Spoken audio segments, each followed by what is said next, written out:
Hello everyone, welcome back to जीटेक Poly. दोस्तों, हम अप्लाइड मैथमेटिक्स थर्ड की स्टडी कर रहे हैं, जिसमें कि हमने लास्ट मोमेंट बैच लॉन्च किया था, जिसका मेन उद्देश्य आपके एग्जामिनेशन की तैयारी कराना है। जैसा कि नाम से ही आपको पता चल रहा है कि लास्ट मोमेंट बैच मतलब एग्जाम के लास्ट मोमेंट पर आप सबके एग्जामिनेशन की तैयारी कराने के लिए ये बैच हमारा बहुत इम्पोर्टेंट साबित होने वाला है। अब तक इसमें हम 3 लेक्चर कंप्लीट कर चुके हैं। आज इसका ये चौथा लेक्चर है। इससे पहले 3 लेक्चर में हमने 3 मोस्ट इंपोर्टेंट चैप्टर्स को कवर किया था। सबसे पहले लेक्चर में हमने Laplace transformation and inverse Laplace transformation cover किया था। सिंगल लेक्चर में हमने पूरा चैप्टर कंप्लीट किया था, क्योंकि इस बैच में हम लोग मैराथन क्लास प्रोवाइड कर रहे हैं। और दूसरे लेक्चर में हमने beta and gamma function, very important chapter था हमारा, वो कवर किया था। इसके बाद तीसरे लेक्चर में हमने फोरियर सीरीज को पढ़ा था। इस तरह से अब तक हम 3 मोस्ट इंपोर्टेंट चैप्टर कंप्लीट कर चुके हैं। और आज के इस लेक्चर में हम पढ़ने वाले हैं integration of vectors, double and triple integral, यानी कि इसमें 3 मोस्ट इंपोर्टेंट टॉपिक कवर करेंगे। कुछ बुक में तो ये 2 चैप्टर्स में दे रखा है, कुछ बुक में 3 अलग अलग चैप्टर्स में दे रखा है। हम तीनों को सिंगल लेक्चर में कवर करने वाले हैं। लेक्चर थोड़ा बड़ा रहेगा, क्योंकि इस बैच में हम सभी क्लास को मैराथन क्लास की तरह से प्रोवाइड करेंगे, इसलिए लेक्चर थोड़ा बड़ा रहेगा, बहुत इंटरेस्टिंग होगा। और इस बैच में मैं इस लेक्चर में जितने भी क्वेश्चंस आपको कराऊंगा, केवल उतने क्वेश्चंस को आपको अच्छे से तैयार करना है। उससे बाहर एक भी क्वेश्चन आपके एग्जाम में नहीं जाएगा। एंड मैं चैप्टर्स का आपको टोटल कॉन्सेप्ट भी समझाऊंगा। क्लियर ना? तो सबसे पहले हम पढ़ेंगे इंटीग्रेशन ऑफ वेक्टर्स, यानी सदिशों का समाकलन। लगभग इस पे 6 से 7 इंपोर्टेंट क्वेश्चंस मैंने लिखे हैं, जो आपकी बुक में भी दे रखे हैं, जो प्रीवियस ईयर में भी पूछे गए एंड आपके आने वाले एग्जाम में भी पूछे जा सकते हैं। तो 6-7 क्वेश्चन तो हम इस पे कर लेंगे। इसके बाद डबल एंड ट्रिपल इंटीग्रेशन की ओर मूव करेंगे।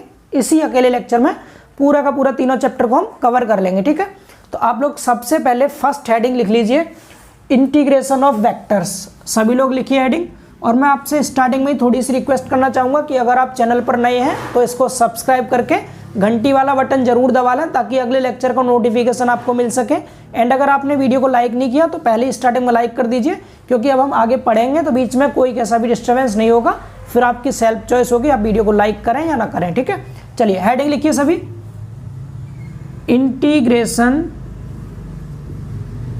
Integration of vectors. हिंदी वाले स्टूडेंट्स लिख लेंगे इसको सदिशों का समाकलन। सदिशों का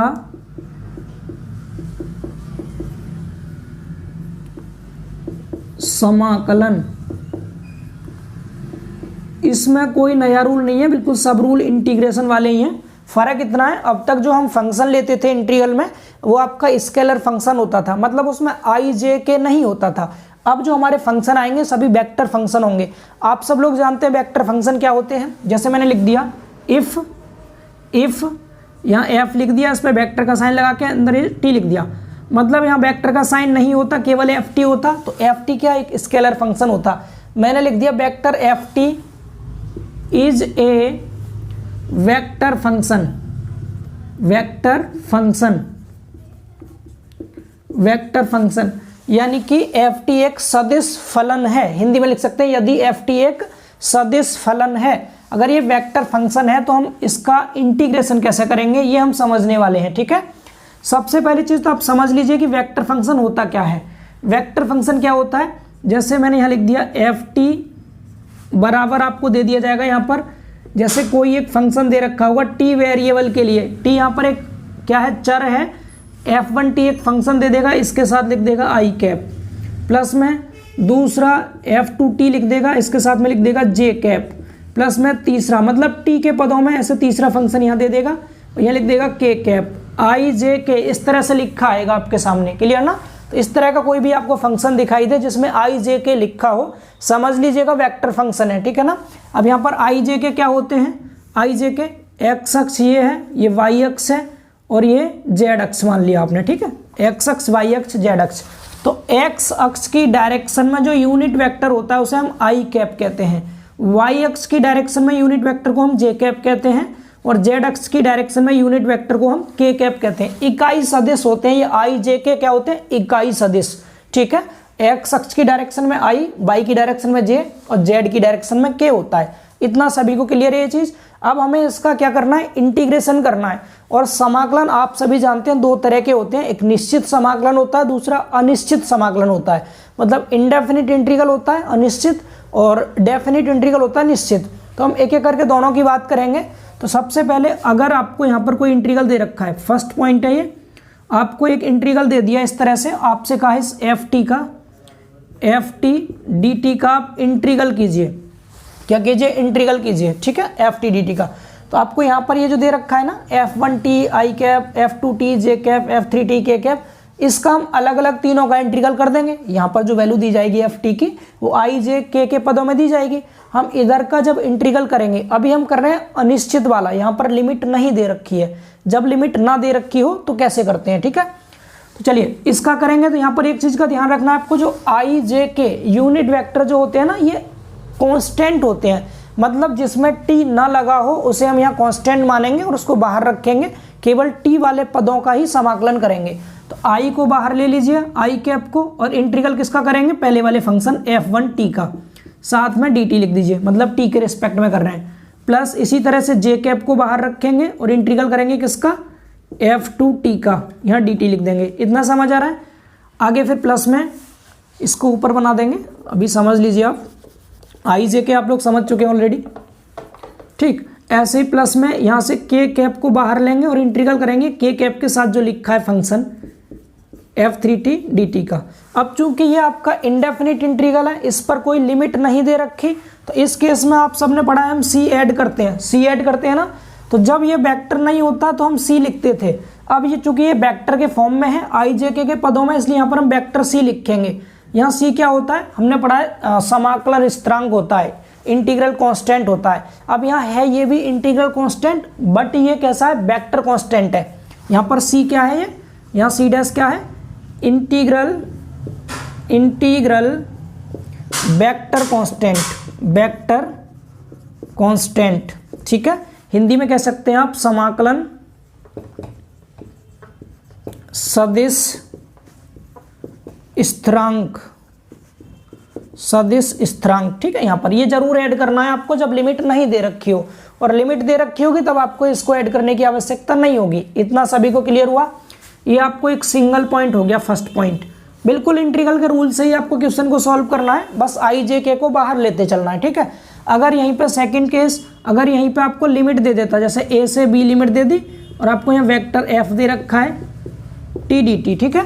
तो मतलब एफ टी की जो भी ये वाली वैल्यू है पूरा यहाँ लिखेंगे, साथ में सभी जगह आपको लिमिट लगानी है, और सॉल्व करने के बाद फिर आप आगे क्या करेंगे, लिमिट को पुट कर देंगे। समझ पा रहे हैं ना। जैसे यहाँ ए से बी हो गया F1t dt, प्लस में फिर जे कैप को बाहर रखा, यहाँ भी लिमिट ए से बी रहेगी F2t dt, प्लस में यहाँ के कैप को बाहर रखेंगे और यहाँ पर क्या हो जाएगा, ए से बी लिमिट है F3t इंटू dt, इस तरह से, ठीक है। अब इसमें आप लोगों को c ऐड करने की आवश्यकता नहीं होगी, इसमें आपको c, ये जो वेक्टर c है, इसको ऐड करने की आवश्यकता नहीं पड़ेगी, क्योंकि ये कैसा है, निश्चित दे दिया आपको, निश्चित समाकलन है ये। यहाँ तक क्लियर हो रहा है सभी को। आगे आप सॉल्व करेंगे, फिर आप अपर लिमिट और लोअर लिमिट को पुट कर देंगे। ये छोटा सा एक कॉन्सेप्ट है, हालांकि कोई नई चीज़ नहीं है यहाँ पर, बस आपको ध्यान रखना है आई जे के दे रखा होगा, उसको इंटीग्रल से बाहर ले लेना है और सेम रूल से समाकलन करना है। क्लियर ना। अब चलिए इस पर बेस्ड लगभग 6-7 इंपॉर्टेंट क्वेश्चन है, उनको हम सॉल्व करते हैं। अच्छा, यहाँ पर एक चीज़ और बता दें, कुछ क्वेश्चंस आपके स्टैंडर्ड टाइप के क्वेश्चन होंगे जिनमें डायरेक्ट फंक्शन ना दे करके कुछ आपको वेक्टर प्रॉपर्टी पर आधारित क्वेश्चन देगा, ठीक है। जैसे आपको दो वेक्टर का डॉट प्रोडक्ट निकालना पड़ सकता है, क्रॉस प्रोडक्ट निकालना पड़ सकता है, तो उसका भी हम यूज कर लेंगे यहीं पे, वो भी आपको समझा दूंगा, क्वेश्चन है मेरे पास, उसे भी कराएंगे, ठीक है। हर टाइप का क्वेश्चन कर लेंगे। पहले एक बार ये बता दीजिए, इतना क्लियर हो गया सभी को, ठीक है। सिंपल है, बिल्कुल समझ गए होंगे आप सभी। अभी जो डायग्राम बनाया था मैंने उसको बना लीजिए और इसका स्क्रीनशॉट ले लीजिए इस तरह से। ये एक्स अक्ष, वाई अक्ष, जेड अक्ष, इधर आई कैप, इधर जे कैप, इधर K cap, unit vector X Y Z की दिशा में। समझ गए सभी। इसका स्क्रीनशॉट लीजिए। अब क्वेश्चन को आगे कंटिन्यू करते हैं। चलिए हटाते हैं इसको।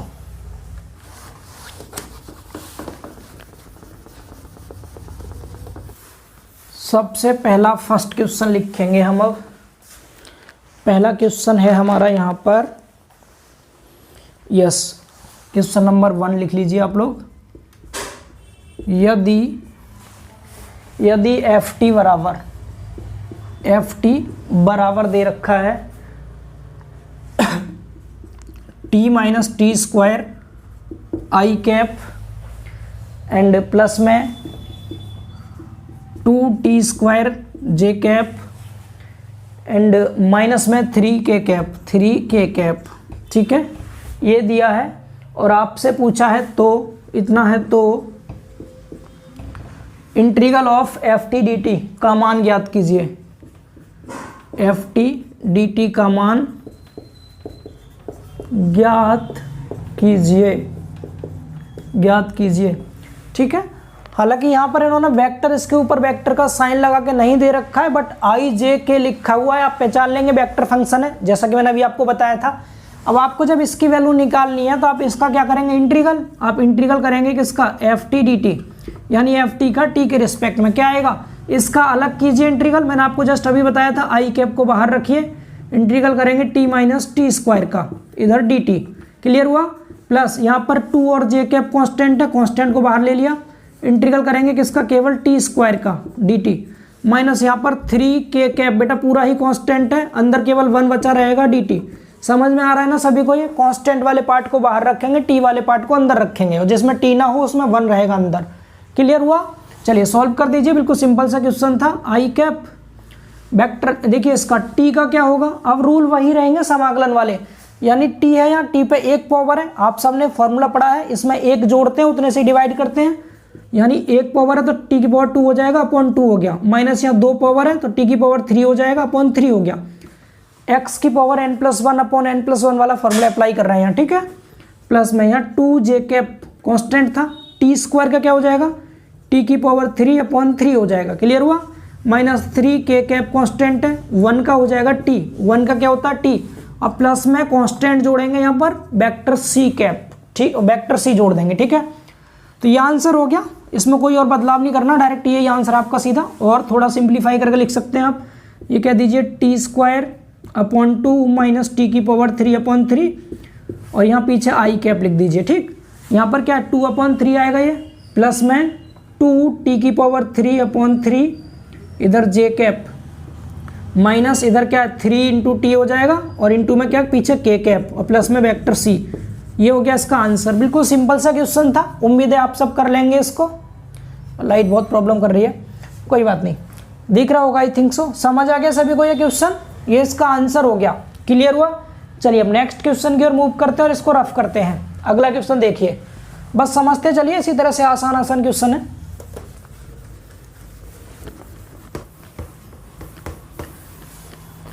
चलिए अब सेकंड क्वेश्चन लिखते हैं, इंटीग्रेशन ऑफ वेक्टर्स का सेकंड क्वेश्चन, ठीक, सेकंड क्वेश्चन है हमारा यहाँ पर, इस बार निश्चित समाकलन का क्वेश्चन है ये, मतलब लिमिट दे रखी है, लिमिट 0 से 1 टी स्क्वायर आई कैप, अगर बुक में कैप या फिर आपके आंसर क्वेश्चन में कैप लगा के नहीं दे रखा हो तो आप खुद से लगा दीजिएगा, ठीक है, टी स्क्वायर आई कैप हो गया, प्लस में फिर ब्रैकेट में लिखा है टी स्क्वायर माइनस का 3t जे कैप, प्लस में 2t प्लस 4 टी की पावर 3, इधर के कैप, ठीक, और यहाँ पर बड़ा सा ब्रैकेट लगा दीजिए, इस टोटल का करना है आपको टी के रिस्पेक्ट में इंटीग्रल, आपसे कहा है आप इसकी वैल्यू बताइए, का मान ज्ञात कीजिए, ठीक है, इसका मान ज्ञात कीजिए।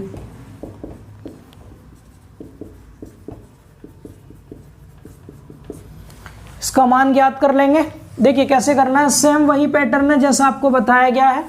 आप क्या करिए, आई को बाहर रखिए, टी स्क्वायर का कीजिए, अलग अलग कर देंगे सबका, तो आई कैप बाहर रहेगा, इंटीग्रल करेंगे टी स्क्वायर का डी टी, लिमिट वही 0 से 1, ठीक, प्लस यहाँ पर जे कैप बाहर लेना है आपको, इंटीग्रल करना है किसका, टी स्क्वायर माइनस 3t का, जो कि जे कैप के साथ था, लिमिट 0 से 1 ही रहेगी, डी टी, प्लस यहाँ पर किसका करना है इंटीग्रल, के कैप को बाहर रखिए, इंटीग्रल करना है 2t प्लस में 4t की पावर 3 का इंटू डी टी, ठीक है, लिमिट 0 से 1, आई थिंक सो समझ आ रहा होगा, जो मैंने कॉन्सेप्ट समझाया था उसी पे बेस्ड सारे क्वेश्चन आपको मिलेंगे, बहुत आसान चैप्टर होते हैं ये।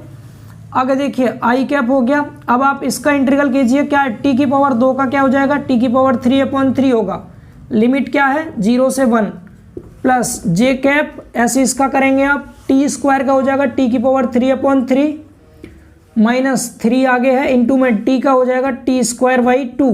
क्लियर हुआ। लिमिट 0 से 1, ठीक है, प्लस के कैप 2t का हो जाएगा, 2 कांस्टेंट है, t का हो जाएगा T square by 2 plus 4 constant है, t की पावर 3 का होगा t की पावर 4/4। क्लियर हुआ। लिमिट 0 से 1। अब इसमें c जोड़ने की आवश्यकता नहीं है। अब आप लिमिट को पुट कीजिए, लिमिट रखिए। तो देखिए आई कैप टी की जगह 1 रखेंगे, जब आपने यहाँ 1 रखा 1 की पावर 3 का मान 1 होगा, 1/3 माइनस बेटा 0 रखने पर 0 हो जाएगा ये। जे कैप यहाँ पर भी टी की जगह 1 रखेंगे तो 1/3 आया, माइनस यहाँ 1 रखेंगे तो 3/2 हो गया ये। फिर बाद में जब आप 0 रखेंगे तो पूरा 0 हो जाएगा पीछे वाला पार्ट, यहाँ भी 0 यहाँ भी 0, ठीक है। के कैप यहाँ देखिए ये 2 से 2 कट गया, इधर 4 से 4 कट गया, यहाँ 1 रखिए 1 हो गया, प्लस यहाँ 1 रखा ये भी 1 हो गया। 0 रखने पे दोनों पार्ट 0 बनेंगे, ठीक है। अब इसको सॉल्व कर लो, आपका आंसर मिल गया। आपको क्या आ जाएगा आंसर, यहाँ से इधर लिख देते हैं। आई कैप के साथ 1/3 है तो 1/3 आई कैप, ठीक है। आगे फिर इसके साथ देखिए क्या एलसीएम ले सकते हैं आप, कितना आएगा नीचे 6 एलसीएम आ जाएगा, प्लस में लिखिएगा ऐसे 6 एलसीएम आया। 3 से ये 2 बार कटेगा, 2 लिख दिया, माइनस यहाँ डायरेक्ट सॉल्व कर रहा हूँ मैं, 6 एलसीएम आ गया ना, 2 1 2 3 3 9 माइनस का 9। और ये किसके साथ आएगा इधर, जे कैप के साथ, 2 1 और 1 2 हो गया, 2 के कैप। इतना समझ आ रहा है। इसको थोड़ा और सिंप्लीफाई कीजिए तो यहाँ से आंसर आ गया 1/3 आई कैप, माइनस का 7 बचेगा, माइनस का 7/6 जे कैप और प्लस का 2 के कैप। ये हो गया इसका आंसर। क्या आ गया ये आंसर। उम्मीद है सभी को समझ आ रहा होगा। 1/3 आई माइनस 7/6 जे प्लस 2 के बिल्कुल राइट आंसर है, यही आ रहा है आंसर भी। क्लियर हुआ सभी को। स्क्रीनशॉट लीजिए, इसको रफ करके अगला क्वेश्चन देखते हैं।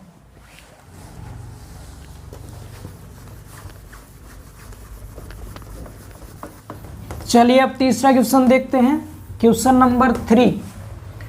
क्वेश्चन नंबर 3 है,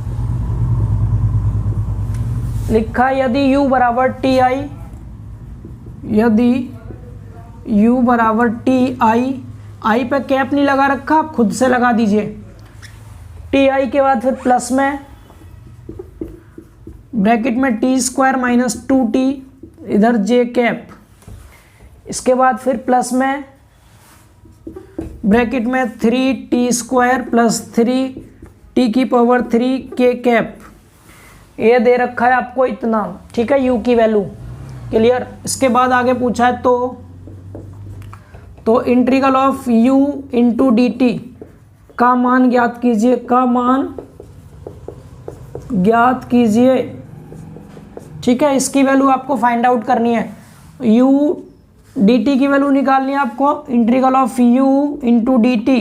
डेट मीन्स यहाँ पर u की वैल्यू क्या है, u की वैल्यू ये है, इसका इंटीग्रल करेंगे तो सभी का अलग अलग करेंगे, आई कैप को बाहर रखेंगे, integral of t into D T, plus यहाँ पर j कैप को बाहर रखेंगे, integral of T square minus 2t into D T, plus में यहाँ k कैप को बाहर रखेंगे, integral of 3t square plus 3t की पावर 3 dt। उम्मीद है इतना समझ आ रहा होगा सभी को। आगे सॉल्व करिए। आई कैप अनिश्चित समाकलन है, लिमिट है नहीं इसकी, तो नॉर्मल करना है आपको। t का हो जाएगा कितना, टी स्क्वायर बाई 2, यहाँ तक क्लियर, प्लस जे कैप, इसका हो जाएगा t की पावर 2 का क्या होगा, t की पावर 3/3 होगा, माइनस में 2 इंटू में t का हो जाएगा टी स्क्वायर बाई 2। क्लियर हुआ। प्लस में के कैप, इसका 3 है, टी स्क्वायर का होगा t की पावर 3/3, प्लस यहाँ 3 कांस्टेंट है, t की पावर 3 का होगा t की पावर 4/4, प्लस में अनिश्चित समाकलन है, c ऐड करना है, c को वेक्टर c लिखिएगा आप, ठीक है।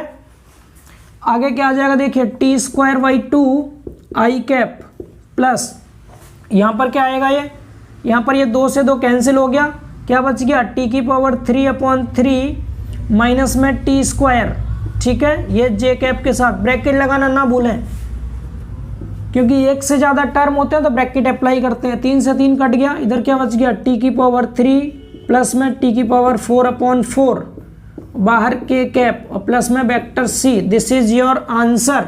क्लियर ना? बहुत ज़्यादा सिंपल क्वेश्चन है और ऐसा नहीं है मैं सिंपल क्वेश्चन ये करा रहा हूँ, पूरी एक्सरसाइज में इसी तरह के क्वेश्चन दे रखे हैं एंड पूछे भी जा सकते हैं एग्जाम में, नहीं भी पूछे जा सकते, बट आपका चैप्टर क्लियर हो जाएगा तो कॉन्फिडेंस बढ़ा रहेगा कि हाँ हमने ये चैप्टर भी कवर कर लिया है। हालांकि डबल एंड ट्रिपल इंटीग्रल का एक क्वेश्चन कंपलसरी आएगा, इसका कंपलसरी नहीं कह सकते बट आया तो इनमें से एक आएगा। ठीक है, चलिए एक क्वेश्चन अगला है, क्वेश्चन नंबर 4। थोड़ा सा डिफरेंट क्वेश्चन है इन सब से, इसका स्क्रीनशॉट लीजिए आप लोग। थोड़ा सा डिफरेंट टाइप का क्वेश्चन देख लेते हैं।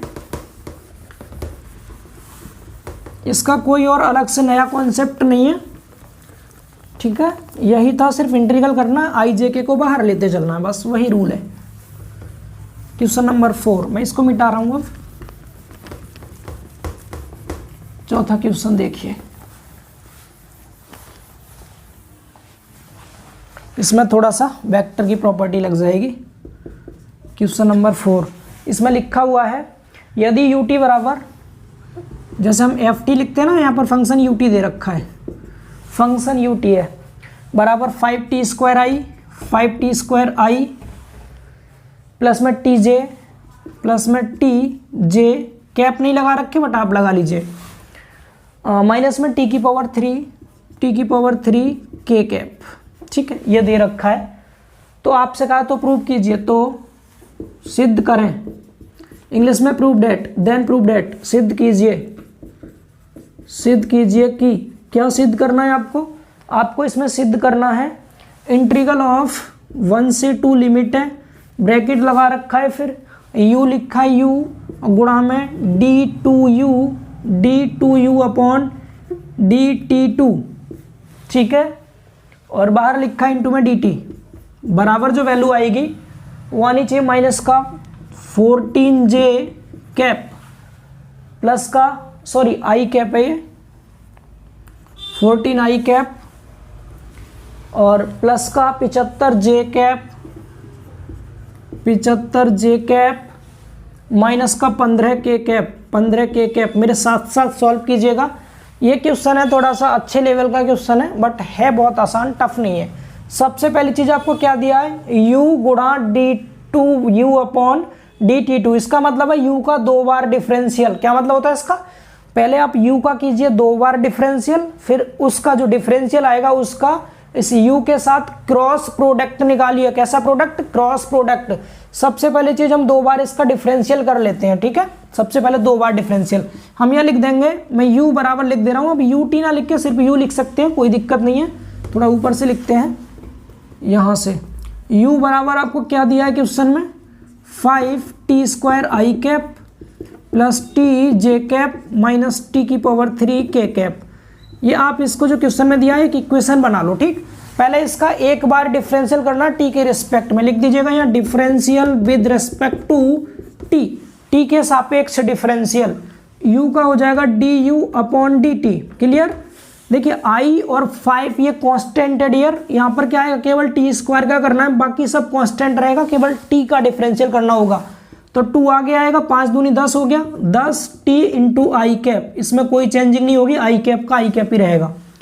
प्लस में t का क्या हो जाएगा, t का t के सापेक्ष 1 हो जाएगा, इंटू में j कैप, इसका क्या हो जाएगा 3 आगे आएगा t², बेटा डिफरेंशियल कर रहे हैं इस बार k कैप, ये आ गया आपका एक बार डिफरेंशियल करने पर, ठीक। आगे लिख देंगे again differential with respect to t, again करेंगे इसका तो 2 बार डिफरेंशियल आ जाएगा d2u अपॉन t d2 बराबर, दोबारा करेंगे तो 10 तो कांस्टेंट है और t का कितना हो जाएगा, t का 1 हो जाएगा, पीछे आई कैप है, ठीक। प्लस में ये j है और यहाँ पर कोई भी t फंक्शन नहीं है तो पूरा कांस्टेंट है, इसका 0 हो जाएगा, माइनस ये 2 आगे आएगा, 3 दूनी 6 हो गया, t हो गया, इनटू में क्या आ जाएगा यहाँ k cap. I think so इतना सभी को समझ में आ गया होगा। ये हमारी किसकी वैल्यू मिल गई, 2 बार डिफरेंशियल की वैल्यू मिल गई, ठीक है। आप इसको इक्वेशन बोल सकते हैं, 2 इक्वेशन। हमें वैल्यू किसकी निकालनी है, u cross d2u upon dt2 निकालना है। तो इसका रूल आपको पता होगा, 2 वेक्टर का क्रॉस प्रोडक्ट हम कैसे करते हैं, हमें यहाँ से आगे निकालना u cross d2u upon dt2।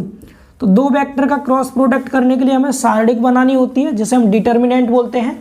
ऊपर आई जे के लिखते हैं, आई कैप जे कैप के कैप, ठीक है। थोड़ा दूर दूर लिखते हैं ताकि इनकी वैल्यू सही से लिख पाए हम।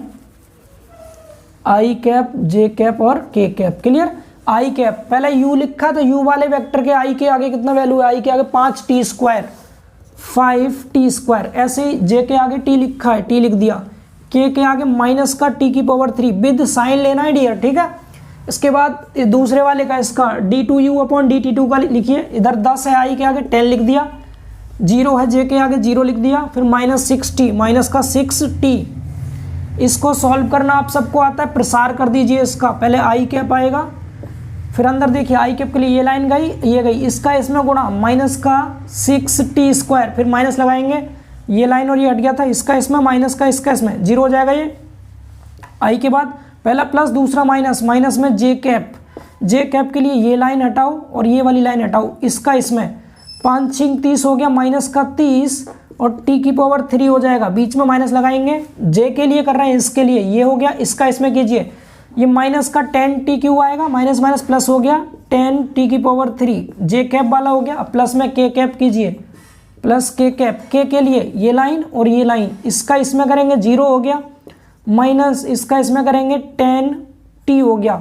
क्लियर हुआ। थोड़ा सा सिंप्लीफाई कर लीजिए इसको, ये कितना आ गया, माइनस का 6t स्क्वायर इंटू आई कैप, ठीक, माइनस इसको लिखिए। पहले मैं प्लस वाला लिख रहा हूँ, यहाँ आगे माइनस था, कोई बात नहीं, पहले इसको प्लस वाले को लिखिए, कितना है 10t की पावर 3 और माइनस में 30t की पावर 3, ठीक है। आप घटा सकते हैं इसको, आप इसको घटा सकते हैं ना, दोनों सेम पावर का है, तो ये माइनस का 20 बचेगा और माइनस माइनस प्लस हो जाएगा, 20 लिख दीजिए और t की पावर 3 लिख दीजिए, ठीक है। और यहाँ आ गया जे कैप, समझ आया, क्लियर ना। इसमें माइनस का 10t इंटू में के कैप, ये वैल्यू आ गई हमारी किसकी, इसकी वैल्यू आ गई। अब यहाँ क्या लिखा है, हमें इसका इंटीग्रल करना है 1 से 2 लिमिट लेकर के। इसका आप प्लीज करके स्क्रीनशॉट ले लीजिए, मैं आपके सामने वैल्यू निकाल के दिखाता हूँ। किसकी value, integral of u cross d2u upon dt2, इसका इंटीग्रल करना है t के रिस्पेक्ट में। लिमिट क्या है, 1 से 2 लिमिट है, तो हम यहाँ पर इसी का तो करेंगे इंटीग्रल, इसका तो कर लीजिए। इसका इंटीग्रल ऑफ आई कैप बाहर रखेंगे, कांस्टेंट है, बल्कि -6 भी बाहर ले लीजिए, कांस्टेंट वाला पूरा पार्ट बाहर लीजिए, माइनस का 6 और आई कैप ये बाहर आ जाएगा। इंटीग्रल सिर्फ करना है किसका, टी स्क्वायर, यहाँ dt, ठीक, प्लस लिमिट वही 1 से 2। इसके बाद 20 और जे कैप बाहर रखेंगे, 20 जे कैप को बाहर रखेंगे, इंटीग्रल करेंगे किसका, टी की पावर 3 इंटू dt का। क्लियर हुआ। फिर माइनस में 10 और के कैप को बाहर रखिए, इंटीग्रल करेंगे किसका, केवल t का इंटू dt। लिमिट 1 से 2, यहाँ भी 1 से 2।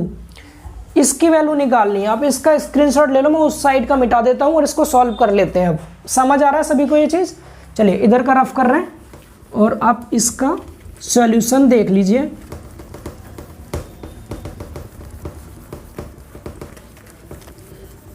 ठीक है, यहाँ सॉल्व कर रहे हैं,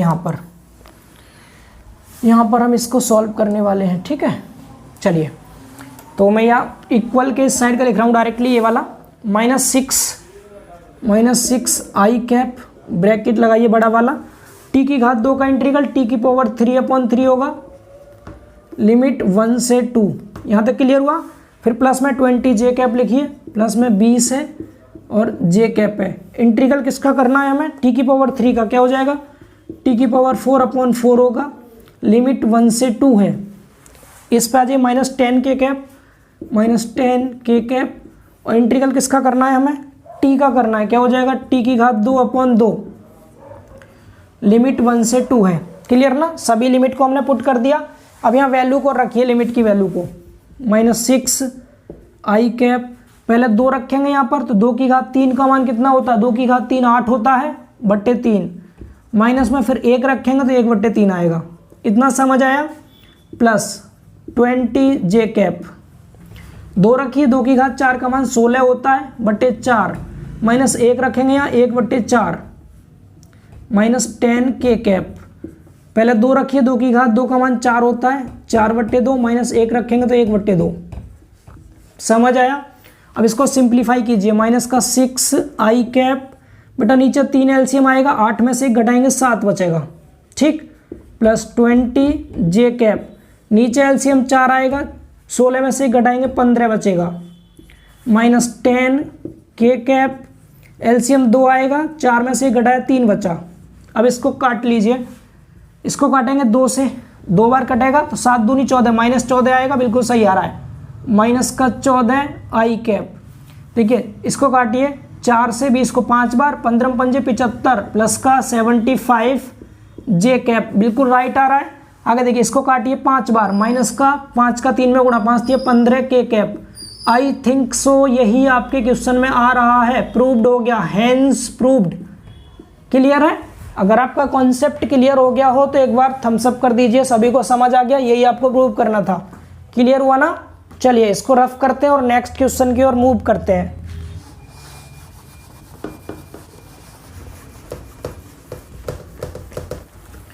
चलिए अब क्वेश्चन नंबर 5 देखते हैं, 5वां क्वेश्चन। क्वेश्चन नंबर 5, लिमिट 1 से 2। इसको आप लोग कीजिए खुद, मेरे साथ साथ सॉल्व कीजिए। लिमिट 1 से 2 दे रखा है, ई की power t i cap plus t square j cap, e की power t i cap plus t square j cap, and आगे लिखा माइनस में ई की पावर माइनस 2t, माइनस में ई की पावर माइनस 2t के कैप इंटू डी टी। इसमें कहा है आपका मान ज्ञात करें, इसका मान ज्ञात करना है। मिसप्रिंट हो रहा है क्या? हाँ बिल्कुल सही है, यही है, ठीक है।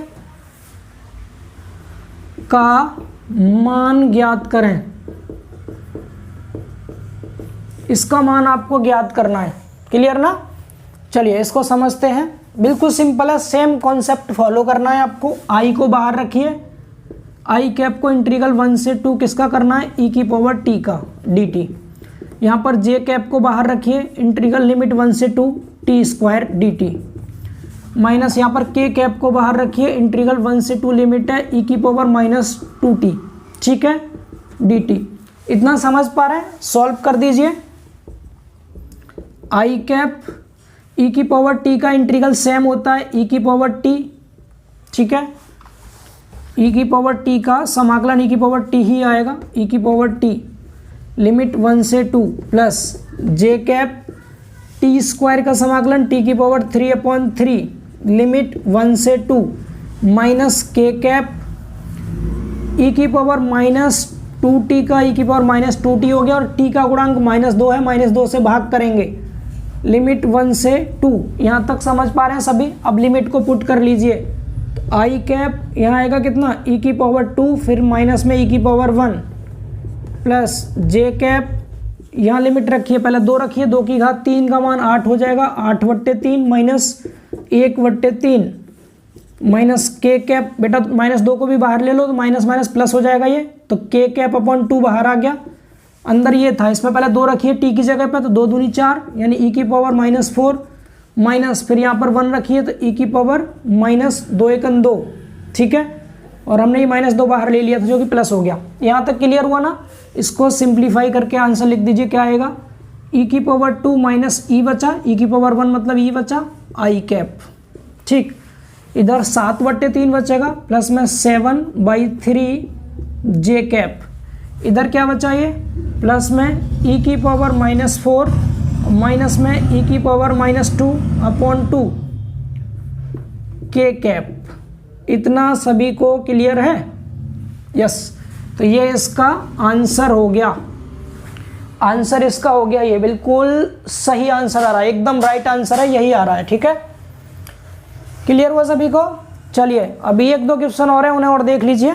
ये क्वेश्चन हमारा कंप्लीट हो चुका है, अब 2 क्वेश्चन और देखिए, बस लास्ट 2 क्वेश्चन बचे हैं वेक्टर के हमारे, उसके बाद कवर हो जाएंगे सभी क्वेश्चन। रफ करते हैं इसको, चलिए।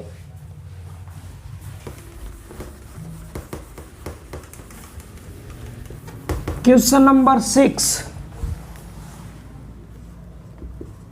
क्वेश्चन नंबर 6 है हमारा,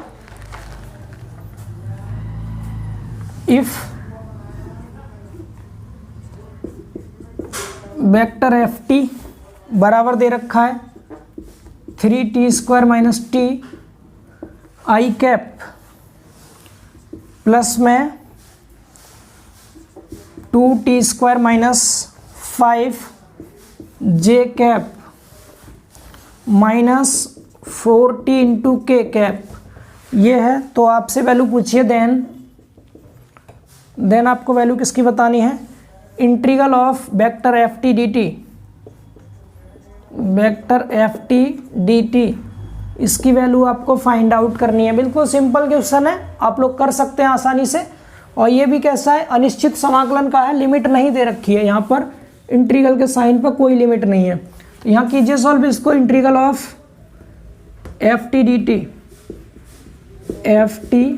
टी बराबर क्या होगा, आई कैप को बाहर रखेंगे, इंटीग्रल करेंगे 3t² minus T D T, ठीक है, प्लस अब समझ गए आप, जल्दी से करते हैं solve, 2t² minus 5 D T minus 4k cap बाहर t into D T.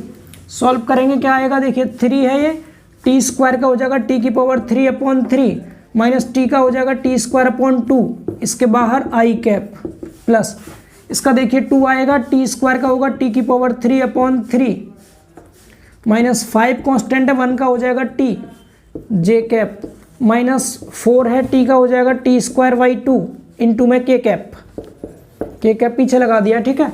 Simplify कीजिए, 3 से 3 कट गया, यहाँ बचा t की पावर 3 माइनस t²/2 आई कैप प्लस यहाँ जाएगा 2t की पावर 3/3 माइनस 5t जे कैप माइनस ये 2 बार कट गया, 2t² इंटू के कैप और प्लस में वेक्टर c, यहाँ से ऐड करना शुरू कर दीजिए वेक्टर c। ये हो गया इसका आंसर। बिल्कुल आसान क्वेश्चन था, कर सकते थे आप इसको। आई थिंक अब आपको कॉन्सेप्ट क्लियर हो गया ना। इसको रफ करते हैं और एक लास्ट क्वेश्चन है, और ये लास्ट क्वेश्चन आप सबके लिए होमवर्क है, ठीक है। होमवर्क में क्वेश्चन दे रहे हैं, इसको करके देखिएगा। क्वेश्चन नंबर 7 ये आप सबके लिए क्या है, होमवर्क का क्वेश्चन है, वेक्टर वाले का लास्ट क्वेश्चन। 0 से 1 e की पावर t आई कैप प्लस e की पावर माइनस 2t जे कैप प्लस t इंटू के कैप, इसकी वैल्यू आपको फाइंड आउट करनी है। ये आपके लिए होमवर्क है सबके लिए, ठीक है। इसका आंसर आप लोग टेलीग्राम पर जो ग्रुप बना हुआ है जीटेक पॉली का, उस ग्रुप में भेज सकते हैं फोटो क्लिक करके। आपका आंसर चेक करके हम रिप्लाई कर देंगे, कोशिश करेंगे नेक्स्ट लेक्चर में बता सकें कि किस बच्चे का आंसर सही था, किसने सॉल्व किया, ठीक है। बाकी अब आपका ये यानी कि एक चैप्टर हम कंप्लीट कर चुके हैं, इंटीग्रेशन ऑफ वेक्टर। अब अगले चैप्टर की ओर मूव करते हैं, डबल इंटीग्रेशन, फिर इसके बाद ट्रिपल इंटीग्रल सीखेंगे, ठीक है ना। तो इसको रफ करते हैं और मूव करते हैं डबल इंटीग्रल की ओर। चलिए अब आप लोग हेडिंग लिख लीजिए डबल इंटीग्रल, ठीक है। हेडिंग लिखेंगे डबल इंटीग्रल। इंटीग्रल डबल मतलब द्विगुण समाकलन। द्विगुण समाकलन क्या होता है, डबल इंटीग्रल क्या होता है, कैसे करते हैं, बिल्कुल सिंपल से सिंपल तरीके से मैं आपको बताऊंगा। तो छोटा सा कॉन्सेप्ट है, पहले कॉन्सेप्ट पर काम करेंगे हम, उसके बाद फिर क्वेश्चंस डिस्कस करेंगे। और डबल एंड ट्रिपल दोनों ही इंटीग्रल के सेम कॉन्सेप्ट होता है और क्वेश्चन भी लगभग सेम है। लगभग 8-9 क्वेश्चन है जो बहुत इंपॉर्टेंट है इन दोनों टॉपिक को मिला करके, और 7 हम ऑलरेडी कर चुके हैं। इस तरह से लगभग 15-16 क्वेश्चन हमारे इन तीनों चैप्टर के हो जाएंगे जो मोस्ट इंपॉर्टेंट क्वेश्चन हैं। इन सब की आप प्रैक्टिस कर लीजिएगा। आपका जो भी एग्जाम में क्वेश्चन आएगा इस टॉपिक से रिलेटिव, इनमें से ही कोई एक क्वेश्चन मिल जाएगा आपको, ठीक है। चलिए समझते हैं डबल इंटीग्रल। अब डबल इंटीग्रल में क्या होगा, आपको कोई फंक्शन देगा, जैसे मैंने कह दिया यदि f x, y x and y variable का कोई फंक्शन है, x एंड y का कोई फंक्शन है, सिंपल लैंग्वेज लिख रहा हूँ बिल्कुल मैं, x एंड y का कोई फंक्शन है जिसके लिए इस फंक्शन के लिए आपको अगर लिमिट दे रखी हो, जैसे लिमिट दे दिया आपको क्या, लिमिट दे करके देगा आपको, तो लिमिट जैसे आपको दे रखी है क्या, x की लिमिट दे दी a से b तक, x की लिमिट क्या है a से b तक, एंड सपोज y की लिमिट दे रखी है, y की लिमिट कहाँ से, c से लेकर के और d तक। मतलब एफ एक्स बाई का कोई फंक्शन था जिसमें x की लिमिट क्या है, x की लिमिट है a से b तक, x की जो वैल्यू है a से b तक है, एंड y की जो वैल्यू है c से d तक है। तो इस केस में इस एफ एक्स बाई का डबल इंटीग्रल कैसे करेंगे, तो यहाँ लिख देंगे आप क्या, तो एफ एक्स कोमा वाई का डबल इंटीग्रल, हालांकि इसकी डेफिनेशन बहुत बड़ी होती है। यदि f x by x and y variable का कोई एक फंक्शन है जो क्षेत्र ए द्वारा या फिर रीजन आर द्वारा परिभाषित है, जहां पर आर के लिए एक्स ये बाई ये सब बहुत सारी डिटेल में बातें हैं, तो वहां हम जाएंगे ही नहीं। हमें तो लास्ट मोमेंट बैच है हमारा, तो हमें तो सिर्फ क्वेश्चन को समझना है ताकि हम एग्जाम में कर सकें। ठीक है, तो एक भी क्वेश्चन आपसे बचेगा नहीं। तो बहुत सिंपल कर रहा हूं मैं चीज़ों को, ताकि आपको एक ही बार में समझ आ जाए, रिवीजन की जरूरत ना पड़े। ठीक है, तो हमने क्या कहा, आपको एफ एक्स बाई यानी कोई फंक्शन देगा जिसमें एक्स और बाई दो वेरिएबल देखने को मिलेंगे, और आपको दोनों की लिमिट दे रखी होगी एक्स और बाई की। या तो लिमिट आपको क्लियर कर देगा क्वेश्चन में कि एक्स की लिमिट यहाँ से यहाँ तक है, बाई की लिमिट यहाँ से यहाँ तक है। अगर नहीं कर रखा होगा ऐसे कंफर्म कि एक्स की लिमिट क्या है, बाई की लिमिट क्या है, तो उसको कैसे करते हैं हम इसको भी समझेंगे। फिलहाल यहाँ पर आपको फिक्स कर दिया कि एक्स की जो लिमिट है ए से बी तक है, और बाई की जो लिमिट है सी से डी तक है। तो यहाँ पर हम क्या करेंगे, इसका डबल इंटीग्रल करेंगे, डबल इंटीग्रल का साइन लगाएंगे और एफ एक्स कोमा वाई लिखेंगे, एक्स बाई जो भी फंक्शन होगा, ठीक है, ये वाला फंक्शन को लिखेंगे, एंड पीछे आप d x into d y लिखेंगे। ठीक है, अब यहाँ पर आपको एक चीज़ पर थोड़ा सा ध्यान देना है, यहाँ पहले डी एक्स लिखा हुआ है, ठीक है ना, तो यहाँ पर जो लिमिट होगी वो एक्स वाली होगी। कौन सी एक्स वाली, एक्स की लिमिट क्या है, ए से बी तक है, तो ए से बी तक हो गई, एंड पीछे डी वाई लिखा है, तो यहाँ पर वाई की लिमिट होगी, वाई की लिमिट सी से डी तक है। ये चीज़ आप लोग समझ पा रहे हैं, ये चीज़ क्लियर है, डबल इंटीग्रल हो गया इसका ये। अब जो क्वेश्चन आएगा आपको थ्योरी की फॉर्म में लिखा देगा या तो आपको इस तरह से बना देना है इसको इंटीग्रल की फॉर्म में। अदरवाइज पहले से ही आपको क्वेश्चन इस फॉर्मेट में दे रखा होगा, डबल इंटीग्रल का साइन लगा होगा, यहाँ पर लिमिट लिखी होंगी। अब यहाँ एक चीज़ का विशेष ध्यान देना आप लोग, क्या कि यहाँ पर जो लिमिट है, अगर यहाँ कंफर्म कर दे पहले ही कि ये लिमिट एक्स की है, ये लिमिट बाई की है, ऐसे लिख के दिखा दे, तब तो आपको ध्यान रखना है यहाँ पर जो आपको x वाली लिमिट है इसको x के रिस्पेक्ट में इंटीग्रल करने के बाद लिमिट लगानी है, और लिमिट y वाली है तो y के रिस्पेक्ट में इंटीग्रल करने के बाद लगाना है। अगर यहाँ पर x और y ना लिखा हो तो आप ये कंफर्म नहीं कर पाएंगे कौन सी लिमिट x की है कौन सी y की है, तो उस केस में क्वेश्चन को कैसे सॉल्व करेंगे। तो सबसे पहले हम एक एक करके केस की बात करेंगे। मैं फर्स्ट केस की ओर मूव कर रहा हूँ, पहले हम केस 1 देखते हैं। केस 1, ठीक है, जब आपको पहले से ही पता हो कि x की लिमिट कौन सी है और y की लिमिट कौन सी है, ठीक है, इसके बारे में बात कर रहे हैं। पहला केस जैसे आपके सामने लिखा है, जैसे मैंने यहाँ पर लिख दिया, क्या मैं स्टार्टिंग से लिख रहा हूँ, x इक्वल टू मैंने यहाँ लिखा, जैसे यही लिखा मैं इसी को लिख लेता हूँ पहले। जैसे आपको y की लिमिट दे दी, कहाँ से कहाँ तक है, c से d तक, फिर इंटीग्रल में आपको x की लिमिट दे रखी है a से b तक, और फंक्शन है आपके पास x, y dx into d y, इस तरह से दे रखा है। ठीक, इसको आपको सॉल्व करना है, तो देखिए कैसे करेंगे, ध्यान दीजिएगा। सामने यहाँ dx लिखा है ना, तो पहले आप x के रिस्पेक्ट में इस फंक्शन का इंटीग्रल कर लीजिए। तो एक इंटीग्रल ये वाला बाहर रखेंगे, आप यहाँ बीच में लगा देंगे ब्रैकेट यहाँ पर, तो क्या मिल जाएगा आपको, ब्रैकेट के अंदर आ जाएगा कितना, इंटीग्रल ऑफ a से b लिमिट है, ये कौन सी लिमिट है, x की लिमिट है, ये किसकी है, x की, यानी x इक्वल टू a से b, और फंक्शन क्या है, x, y।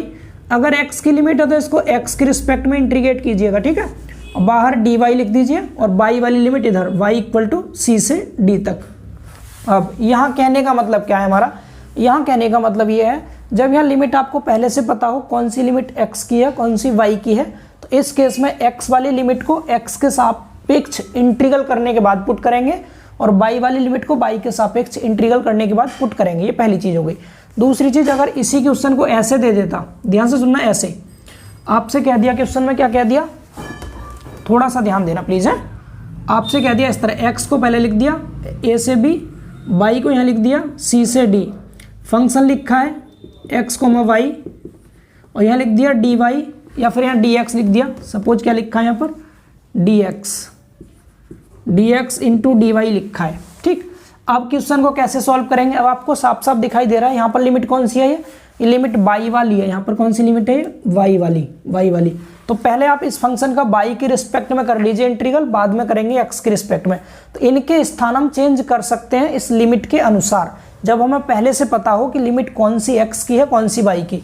तो यहाँ पर आपको देखने को मिल रहा है कि ये लिमिट बाई की है सी और डी, तो हम क्या करेंगे, ये एक्स की लिमिट है, एक्स इक्वल टू ए से बी है, और यहाँ ब्रैकेट यूज कर लेंगे और अंदर कर देंगे क्या, y इक्वल टू सी से डी लिमिट है। तो इस फंक्शन का पहले हम y के रिस्पेक्ट में कर लेंगे इंटीग्रल, y के रिस्पेक्ट में, फिर ब्रैकेट बंद करके बाद में कर देंगे x के रिस्पेक्ट में। सिखाएंगे कैसे करते हैं, फिलहाल ये बताइए इतना समझ आ रहा है। जब आपको ये चीज़ ज्ञात हो कौन सी लिमिट x की है कौन सी y की है, तो क्वेश्चन कर लेंगे। तो इंटीग्रल पर पहले जिसकी लिमिट होगी उसके रिस्पेक्ट में करेंगे, और बाद में जिसकी लिमिट होगी उसके रिस्पेक्ट में करेंगे। कब करेंगे ऐसा, जब हमें लिमिट का पहले से पता हो कि लिमिट कौन सी x की है कौन सी y की है। ये पहला केस हो गया, ये सभी को समझ आ रहा है। एक बार आप इसका स्क्रीनशॉट ले लीजिए, बस कॉन्सेप्ट है, थोड़ा समझते चलेंगे, फिर आगे आपको क्वेश्चन में दिक्कत नहीं आएगी। हटाएं इसको, चलिए यहाँ तो हमें क्लियर हो गया, लिमिट पता थी पहले से। अब आगे अगला केस देखिए जिसमें हमें लिमिट का नहीं पता होगा कि कौन सी लिमिट x की है और कौन सी लिमिट y की है। ठीक, जैसे मैंने यहाँ पर एक क्वेश्चन दे दिया आपको, सुनना ध्यान से, थोड़ा क्वेश्चन ना देके पहले हम केस समझा देते हैं आपको।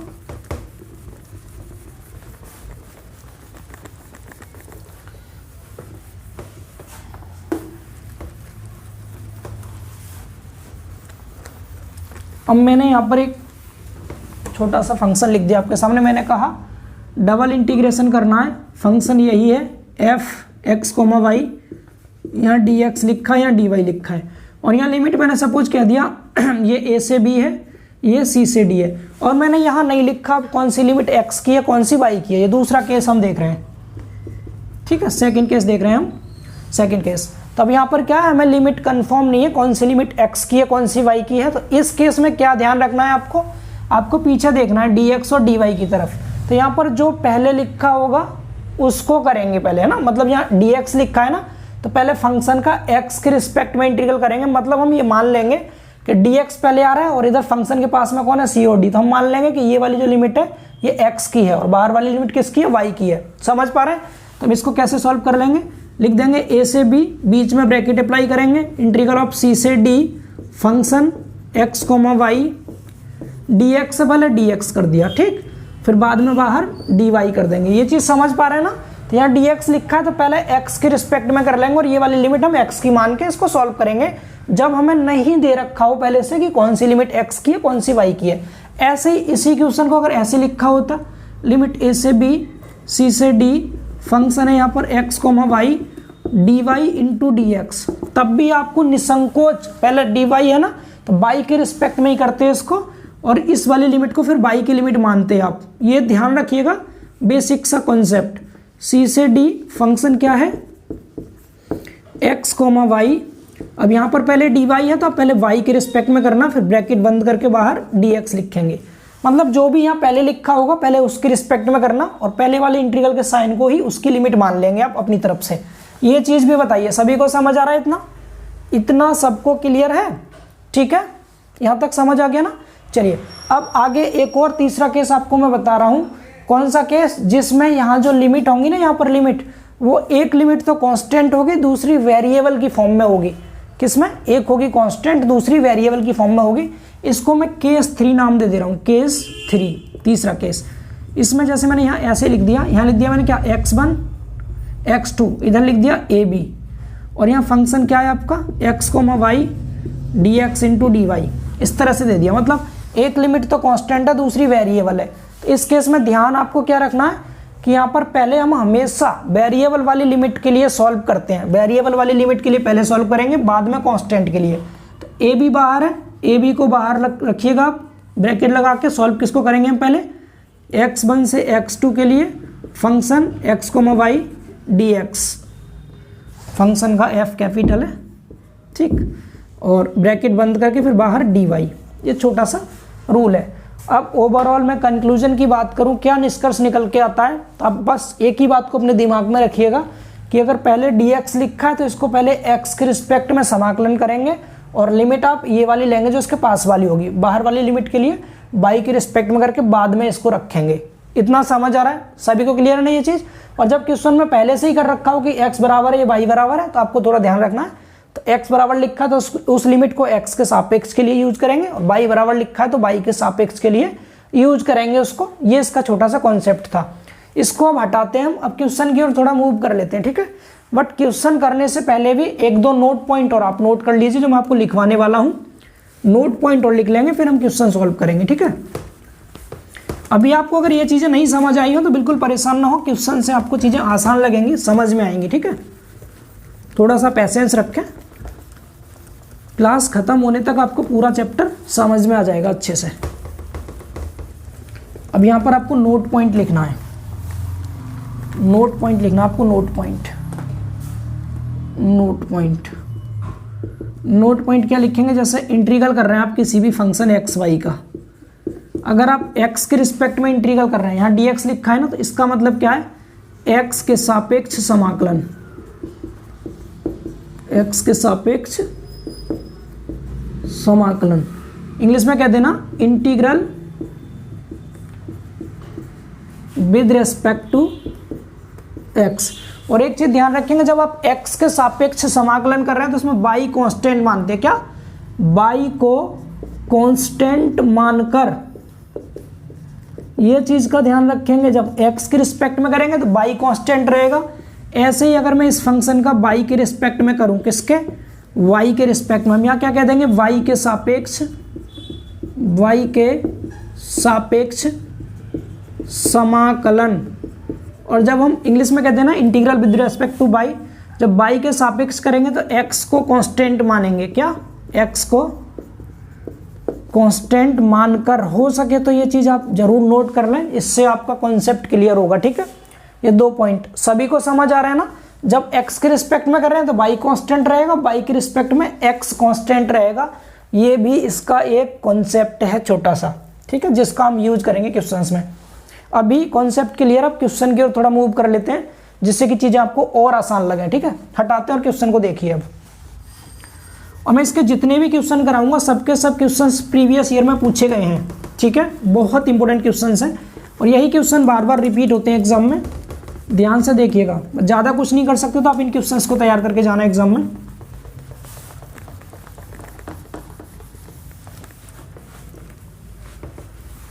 चलिए, तो 7 क्वेश्चन हमने कर लिए थे वेक्टर इंटीग्रेशन में। मैं क्वेश्चन नंबर 8 से स्टार्ट कर रहा हूँ, क्वेश्चन नंबर 8 से। और 8वां क्वेश्चन है हमारा, हिंदी लैंग्वेज में लिखा हुआ है,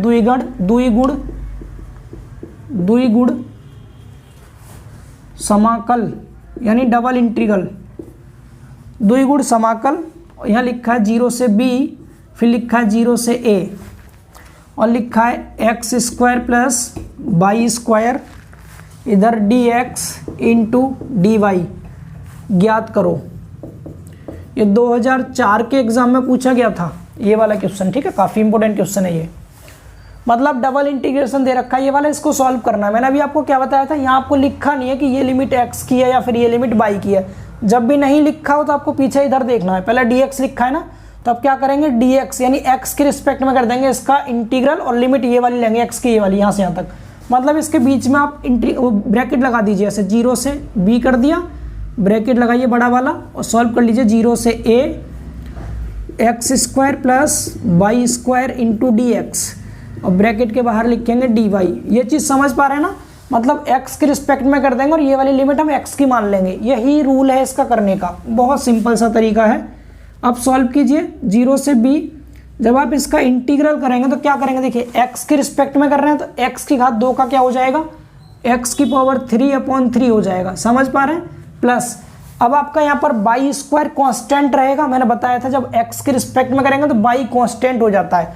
y स्क्वायर कॉन्स्टेंट है, एज इट इज रहेगा, y स्क्वायर के साथ क्या 1 होगा तो 1 का x हो जाएगा। मतलब अगर हम इंटीग्रल y स्क्वायर का कर रहे हैं x के रिस्पेक्ट में, तो मैंने क्या बताया, y स्क्वायर कॉन्स्टेंट रहेगा, अंदर 1 बचेगा dx, तो y स्क्वायर और 1 का x हो जाएगा, समझ पा रहे हैं ना। तो इस तरह से y स्क्वायर x आया है, ये आप सभी को समझ में आ गया होगा, क्लियर ना इतना।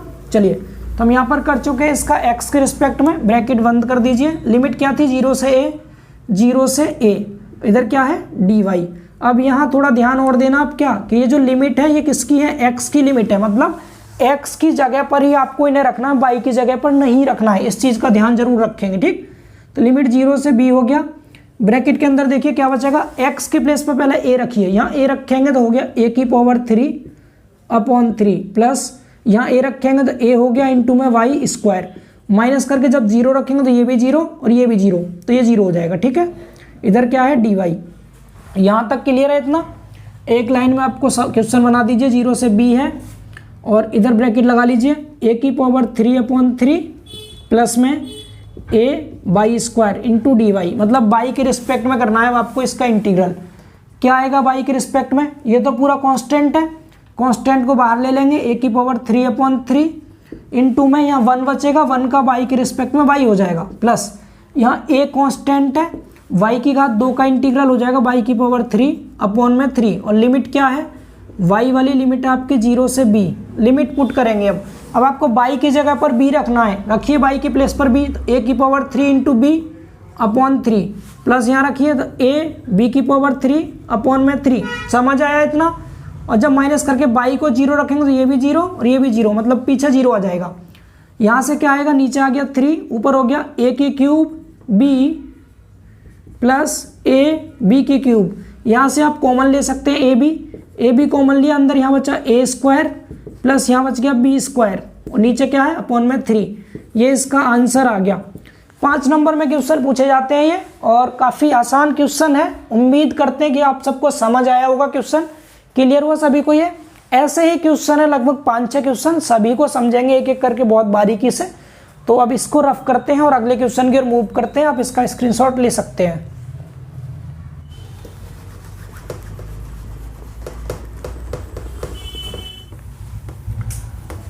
चलिए अब लिखिए question number 9। Question number 9, question number 9 बिल्कुल सेम है, बस लिमिट चेंज कर रखी है। लिमिट यहाँ पर 0 से 1 दे रखी है और क्वेश्चन बिल्कुल सेम ही है, x square plus y square और d x into d y. ये क्वेश्चन आप लोग खुद से कर सकते हैं आसानी से, बस लिमिट बदल गई है, बाकी सब सेम है। मैं बहुत फास्टली करके दिखाता हूँ क्वेश्चन, देखिएगा ध्यान से।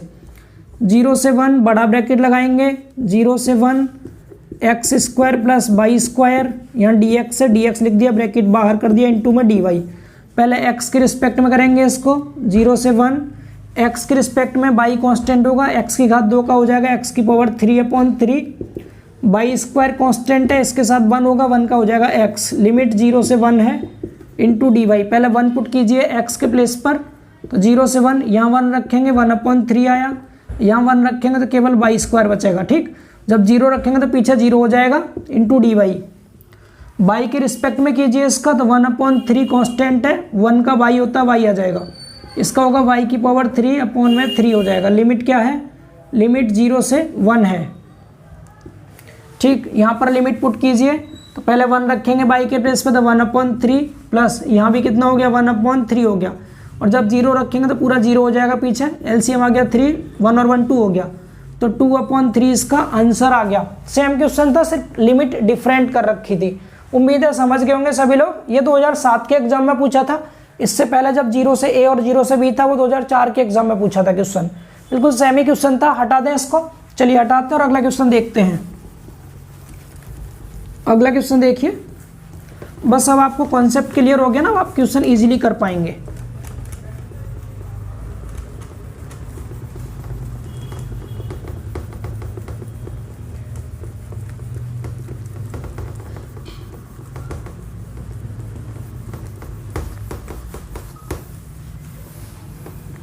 चलिए क्वेश्चन नंबर 10 देखिए, ये अच्छा क्वेश्चन है। क्वेश्चन नंबर 10, लिमिट 1 से 2 इंटीग्रल ऑफ लिमिट 0 से y/2, ठीक है, ऐसे लिख दीजिए y/2। ठीक, और फंक्शन क्या y दे रखा है और यहाँ लिखा है dy इंटू डी एक्स। ठीक है, अब यहाँ पर हमें नहीं कह रखा लिमिट x की है या y की है, सिर्फ यहाँ 0 से y/2 लिखा, मतलब एक आपको वेरिएबल है, दूसरा कांस्टेंट लिमिट है। तो आपको क्या बताया था, पहले वेरिएबल वाले को सॉल्व करते हैं हम लिमिट को, और और यहाँ dy है तो पहले y के रिस्पेक्ट में कर लीजिए इसको। 1 से 2 बड़ा ब्रैकेट लगा देंगे, लिमिट 0 से y/2, यहाँ y है इंटू dy हो जाएगा, बड़ा ब्रैकेट बंद, बाहर dx। अब y का कीजिए 1 से 2 और यहाँ देखिए y का हो जाएगा y के रिस्पेक्ट में y²/2 हो जाएगा। लिमिट क्या है 0 से y/2 है, पीछे dx है। अब जहाँ पर y है वहाँ पर y/2 लिखिए, तो यहाँ 1 से 2 और यहाँ पर आपने लिखा y/2 तो क्या हो जाएगा y/2 का स्क्वायर होगा, अपॉन में नीचे 2 है, -0 रखेंगे तो 0 हो जाएगा, इंटू dx। इतना समझ पा रहे हैं? आगे देखिए 1 से 2 लिमिट है, y का स्क्वायर हो गया, 2 का स्क्वायर 4 होता है और 4 का 2 में मल्टीप्लाई करेंगे 8 हो गया, इंटू में इधर क्या है dx। अब इसका x के रिस्पेक्ट में करेंगे तो y कांस्टेंट होगा, कांस्टेंट को बाहर ले लीजिए, अंदर क्या बचेगा, सिर्फ बचेगा 1, ठीक है। 1 का कीजिए तो y²/8 तो कांस्टेंट था, 1 का x हो जाएगा, लिमिट कितनी है 1 से 2, 2 को पहले रखेंगे बाद में 1 को, तो y²/8 हो गया, इधर पहले 2 रखा, माइनस करके 1 रखा, 2 में से 1 घटाए 1 बचेगा, डेट मीन्स आंसर आ गया y²/8। ये इसका आंसर हो गया। सभी को समझ आया? ठीक है, आसान क्वेश्चन था, उम्मीद है सभी कर पाएंगे इस क्वेश्चन को। चलिए अब इसको रफ करते हैं और अगले क्वेश्चन की ओर मूव करते हैं।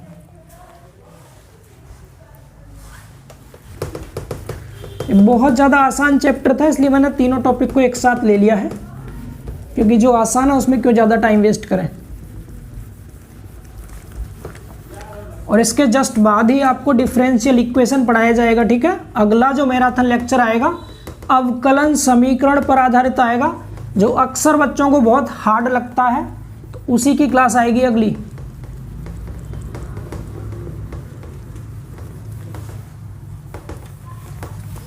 चलिए लिखिए क्वेश्चन नंबर 11।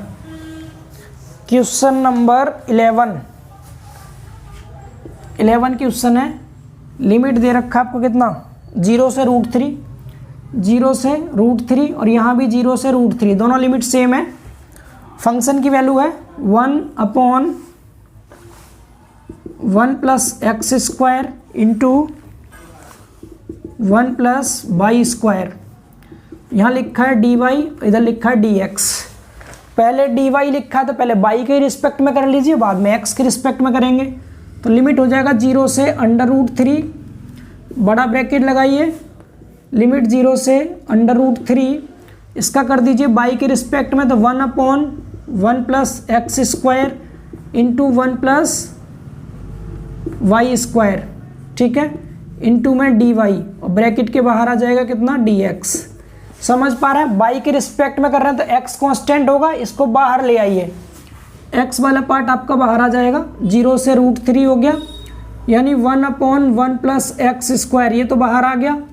अब बचा कितना 1/1 + y², तो 1/1 + y² का इंटीग्रल क्या होगा दोस्तों, 1/1 + y² का इंटीग्रल tan 1 y होगा, ये फॉर्मूला होता है डायरेक्टली tan 1 y, ठीक है। लिमिट क्या है 0 से √3 लिमिट है, पीछे dx है। इतना सभी को समझ आ रहा है? मतलब इसको मैंने बाहर ले लिया था, कांस्टेंट था। 1/1 + y² tan 1 y का फॉर्मूला हो गया y के रिस्पेक्ट में। अब लिमिट पुट कीजिए यहाँ पर, जब आप लिमिट रखेंगे तो क्या मिलेगा आपको, देखिए इंटीग्रल ऑफ 0 से √3, इसके बाद 1/1 + x² और ब्रैकेट में देखिए यहाँ √3 रखिए तो tan 1 √3 - tan 1 0, ठीक, इधर dx। आगे देखिए अब लिमिट 0 से √3, 1/1 + x² ब्रैकेट में √3 tan 60 का मान होता है 60 का, जिसको π/3 बोलते हैं। 60 को कितना बोलते हैं π/3, तो यहाँ से वैल्यू आएगी π/3, ठीक है। यानी ये जो वैल्यू होता है tan 60 का मान होता है, tan से इनवर्स खत्म, केवल बच्चा π/3, 60 डिग्री को कहते हैं। और 0 tan 0 की वैल्यू होती है, मतलब ये 0 आ गया, इंटू dx। यहाँ से π/3 कांस्टेंट है बेटा, बाहर ले लेंगे तो π/3 बाहर आ गया, 0 से √3 बचा, 1/1 + x² dx। ये tan 1 x का फॉर्मूला है, तो π/3 और यहाँ आ जाएगा क्या tan 1 x लिमिट 0 से √3, एक्स के प्लेस पर √3 पुट कीजिए, π/3 tan इनवर्स √3 माइनस 0 पुट कीजिए, tan इनवर्स 0, ये π/3 है और यहाँ पर ये वैल्यू फिर से π/3 मिल गया, माइनस इधर 0, π/3 और π/3 का multiply π² 9। This is the answer of this question. ठीक है, ये चीज़ भी आप सबको क्लियर हो गई ना। बहुत सिंपल क्वेश्चंस हैं, बस आपका कॉन्सेप्ट एक बारी क्लियर हो जाए तो क्वेश्चंस बहुत इजी लगते हैं। हम समझ चुके, जब भी हमें यहाँ कंफर्म नहीं कर रखा हो कौन सी लिमिट एक्स की कौन सी वाई की, वेरी सिंपल, यहाँ जो पहले लिखा है उसकी लिमिट इसे ले लो, जो बाद में लिखा है उसकी लिमिट ये वाला ले लो। क्लियर हो गया ना। चलिए अब इसको हटाते हैं और अगले क्वेश्चन की ओर मूव करते हैं।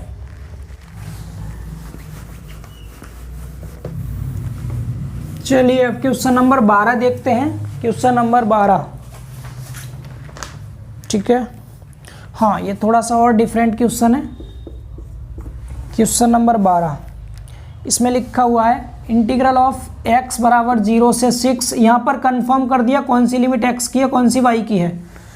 ठीक, फिर लिखा है इंटीग्रल ऑफ y = 0 से लेकर के बार है -2x/3। ठीक, ये y की लिमिट है और दे रखा है आपको 6 - 2x। यहाँ लिखा है dy × dx। ये क्वेश्चन आपको सॉल्व करना है, थोड़ा अच्छे लेवल का क्वेश्चन है, ध्यान से समझेंगे। यहाँ पहले तो दे रखा है y की लिमिट है ये वाली, तो आपको पहले क्या करना है, जब भी आप y के सापेक्ष करेंगे तो लिमिट को ये वाला रखेंगे। और यहाँ पर क्वेश्चन में भी पहले dy लिखा है, मतलब dy और ये y की लिमिट को एक साथ ले लो।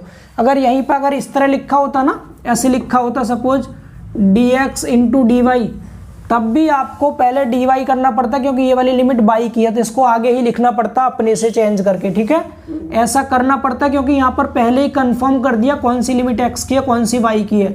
पहले y की है तो इसलिए पहले y लिखेंगे, बाद में x लिखेंगे। ये चीज़ आपको कंफर्म होनी चाहिए। ठीक है, चलिए यहाँ हो जाएगा क्या, x = 0 से 6 हो गया, बड़ा ब्रैकेट यूज कर लीजिए, और यहाँ पर y = 0 से लेकर के बार है -2x/3 और 6 - 2x इंटू में dy।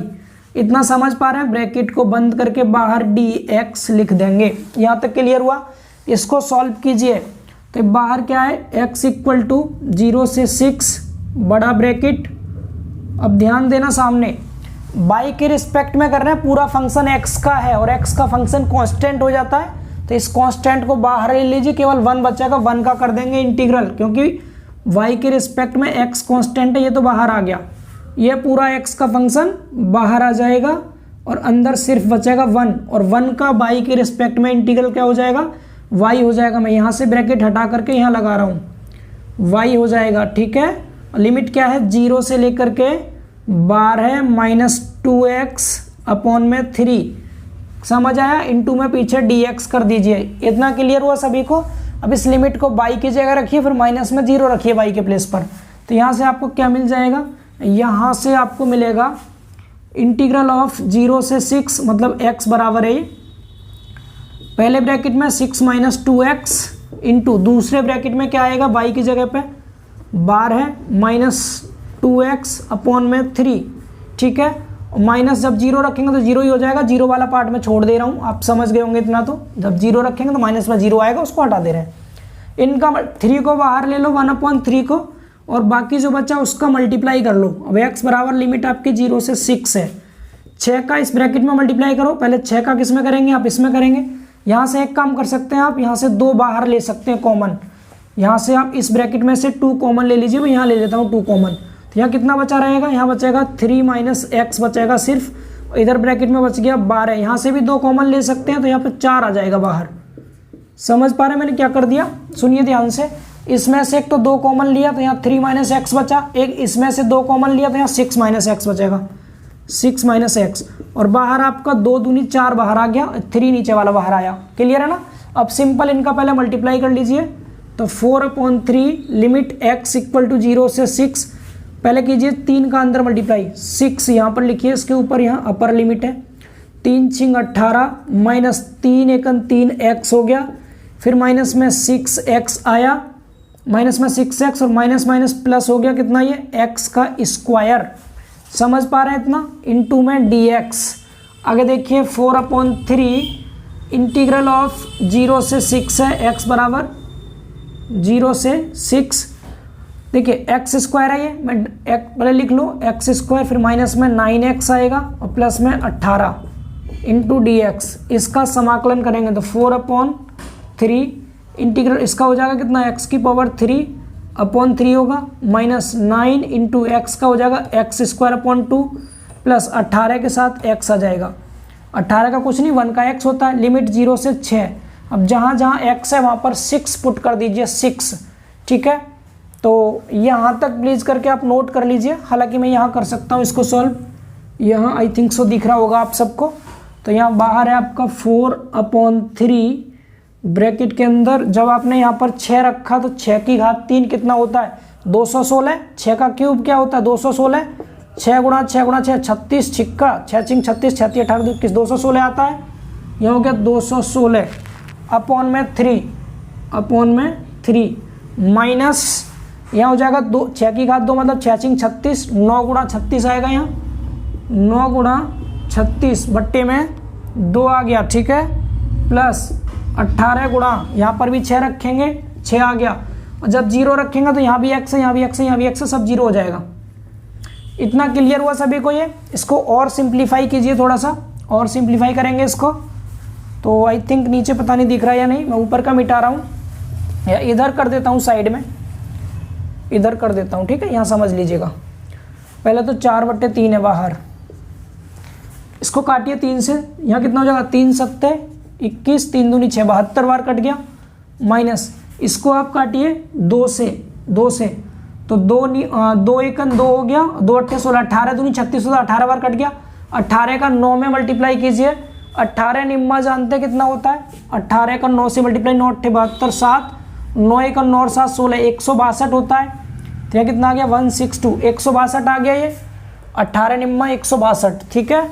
इसके बाद देखिए आगे फिर प्लस में 18 का 6 से मल्टीप्लाई कीजिए, 6 अट्ठे 48 होता है, 8 4 हासिल के, 6 कन 6 और 4 10, 108 आ गया, 18 छिक्के 108, ठीक, ब्रैकेट बंद। इसको सिंप्लीफाई कीजिए तो 4/3 आया, प्लस वाले जोड़ लीजिए, 8 और 2 10 की 0, 1 हो गया हासिल, 0 और 1 10, 7 और 1 8, यानी 72 और 108 कितना होता है,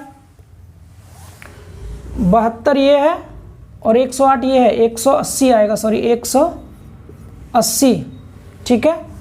72 और 108 180 हो गया, माइनस 162, 4/3 इधर कितना बचेगा, ये 62 और 18 180 होता है, 18 बचा, काट दीजिए, 6 बार कट गया, 4 गुणा ये 6 बार कटा, 4 छिंग 24, आंसर आया कितना, 24। समझ आया, 24 आंसर आ रहा है इसका। एक बारी चेक कर लेते हैं आंसर को, क्या इसका आंसर 24 ही आ रहा है। एक बार आंसर को देख लेते हैं। यस, बिल्कुल राइट आंसर है 24, ठीक है, एकदम करेक्ट आंसर आ रहा है। सभी को क्लियर हुआ है, बस थोड़ी सी कैलकुलेशन थी आगे जाके, आई थिंक सो समझ आया होगा सभी को। तो डबल वाले सिर्फ यही क्वेश्चन थे, एक और क्वेश्चन है डबल का, उसे और कर लेते हैं। 12 हो गए ना ये, इसको रफ करते हैं, 13वां क्वेश्चन देखते हैं। चलिए क्वेश्चन नंबर 13 लिखिए, क्वेश्चन नंबर 13।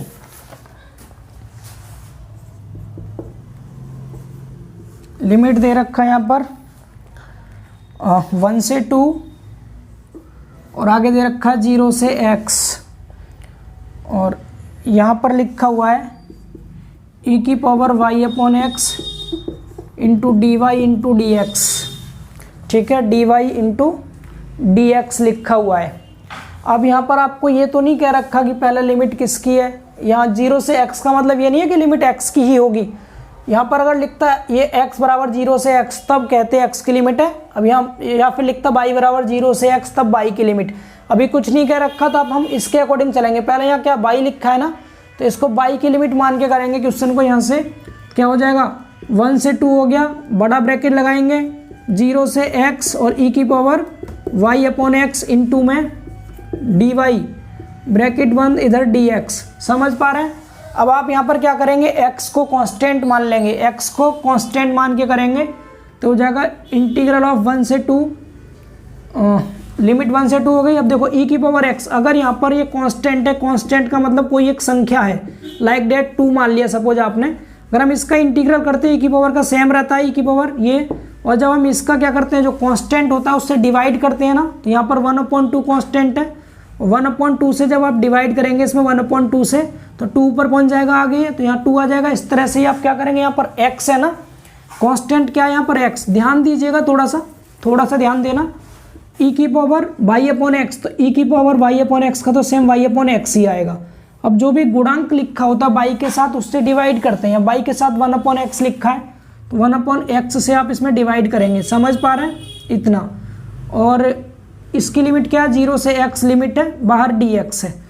अब आपको ध्यान क्या रखना है, यहाँ y के रिस्पेक्ट में किया तो y की लिमिट है ये वाली, मतलब y की जगह पे x रखना है आपको, यहाँ पर y के प्लेस पे x रखिए तो क्या मिल जाएगा, 1 से 2 मिल गया, y को x रखेंगे तो e की पावर क्या आ गया, देखो एक तो ये x ऊपर पहुंच जाएगा, यहाँ पर ये जो 1/x है ऊपर यहाँ x आ जाएगा, x इंटू ई की पावर y के प्लेस पे x रखेंगे तो क्या मिलेगा आपको, ये मिल जाएगा कितना, x/x, समझ पा रहे हैं। माइनस जब y के प्लेस पर 0 रखेंगे तो क्या मिलेगा, ये तो x तो ऊपर पहुंच ही गया था, x इंटू ई की पावर y को 0 रखो, 0/x 0 ही हो जाएगा, 0 इंटू में dx। इतना बताइए सभी को समझ आ रहा है, थोड़ा ध्यान देंगे फिर से।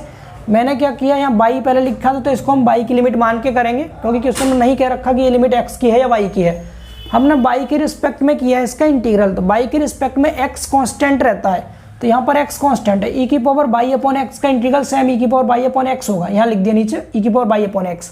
अब y का गुणांक है यहाँ 1/x, तो 1/x से डिवाइड करेंगे, क्योंकि इंटीग्रल का रूल होता है जो भी कांस्टेंट कोफिशिएंट होता है उससे हम डिवाइड करते हैं, तो 1/x से हमने यहाँ भाग कर दिया। अब क्या करना है, लिमिट जो कि y के रिस्पेक्ट में किया तो ये लिमिट y की होगी, डेट मीन्स y के प्लेस पर आपको x रखना है, y के प्लेस पर x रखना, हमने y के प्लेस पर रख दिया x यहाँ पर।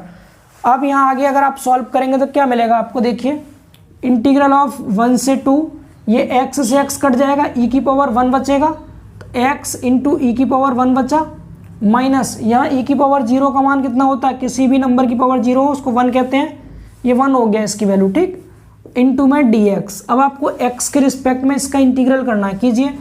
देखिए e तो कांस्टेंट है, ठीक, e कांस्टेंट है, x का क्या हो जाएगा, x² माइनस यहाँ x है, इस x का भी क्या हो जाएगा, x² या एक काम कर लीजिए, यहाँ से आप एक काम कर लीजिए, x को कॉमन ले लीजिए तो और सिंपल हो जाएगा, ये 1/2, यहाँ से आपने x कॉमन ले लिया तो क्या बचेगा, e-1 बाहर आएगा और x कॉमन ले लिया, ठीक, dx।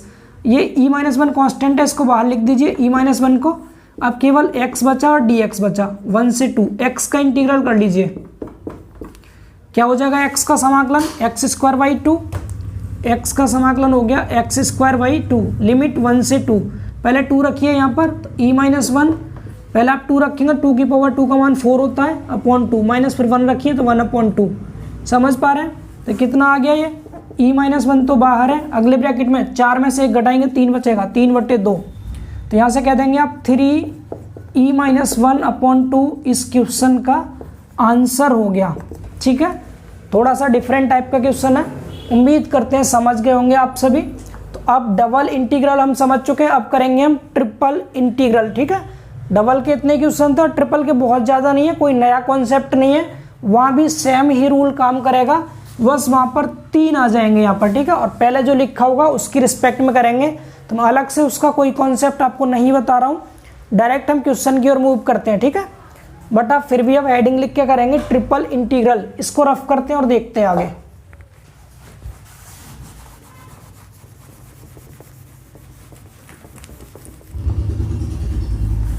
चलिए अब देखते हैं हम क्या, ट्रिपल इंटीग्रल, हेडिंग लिख दीजिए सभी यहाँ पर, ट्रिपल,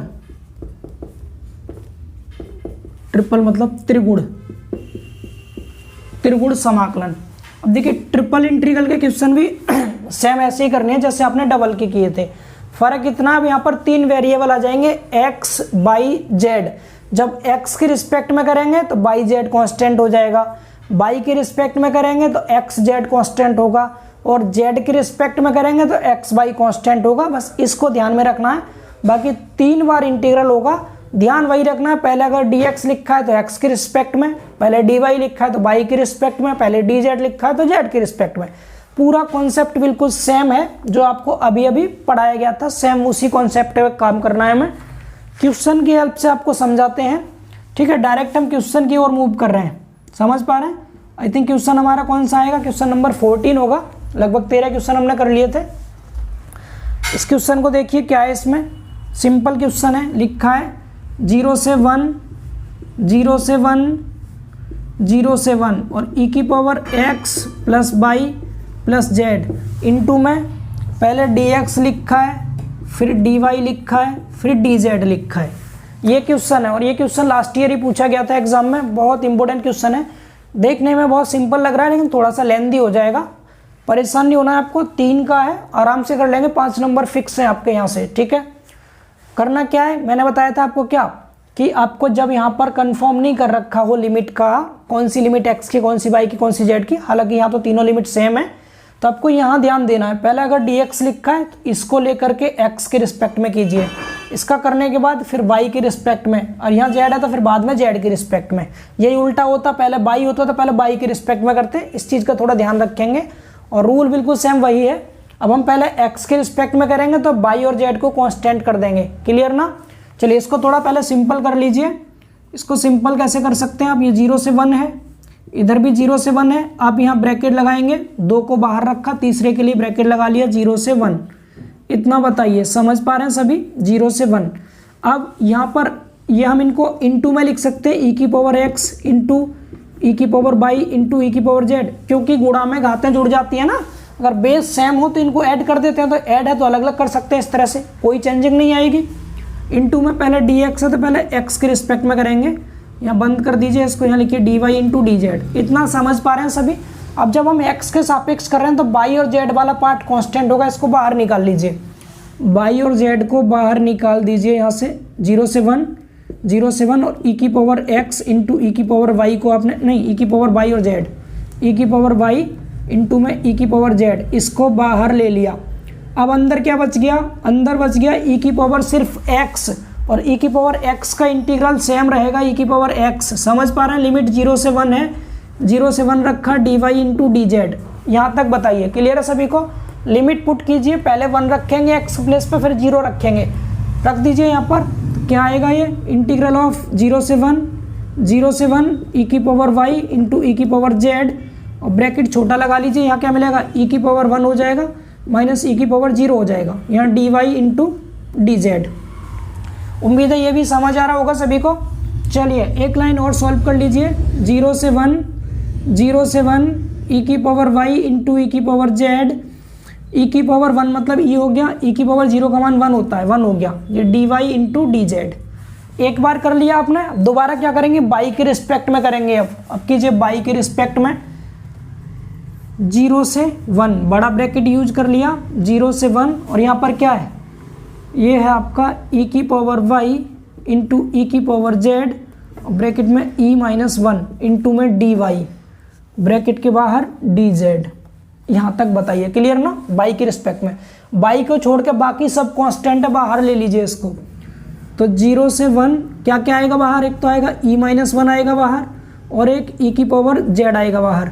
अंदर सिर्फ क्या बचा, अंदर सिर्फ बच गया e की पावर y, और e की पावर y का समाकलन सेम e की पावर y होगा, 0 से 1 आ गया, पीछे dz था, ठीक है। यहाँ भी रखिए सेम ऐसे ही।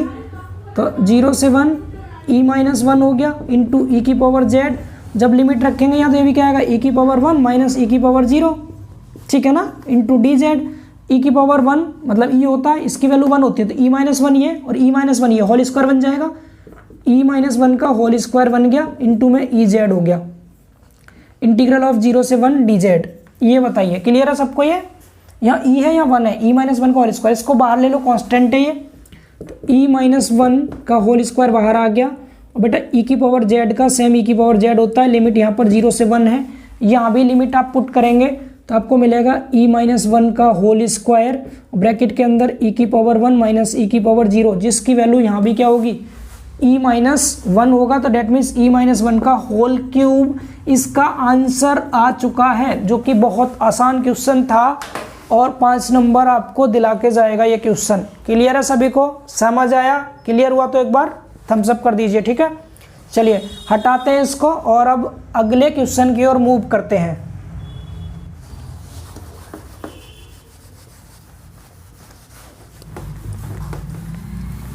चलिए अब लिख लीजिए क्वेश्चन नंबर 15, ठीक है। 15वां क्वेश्चन देखिए,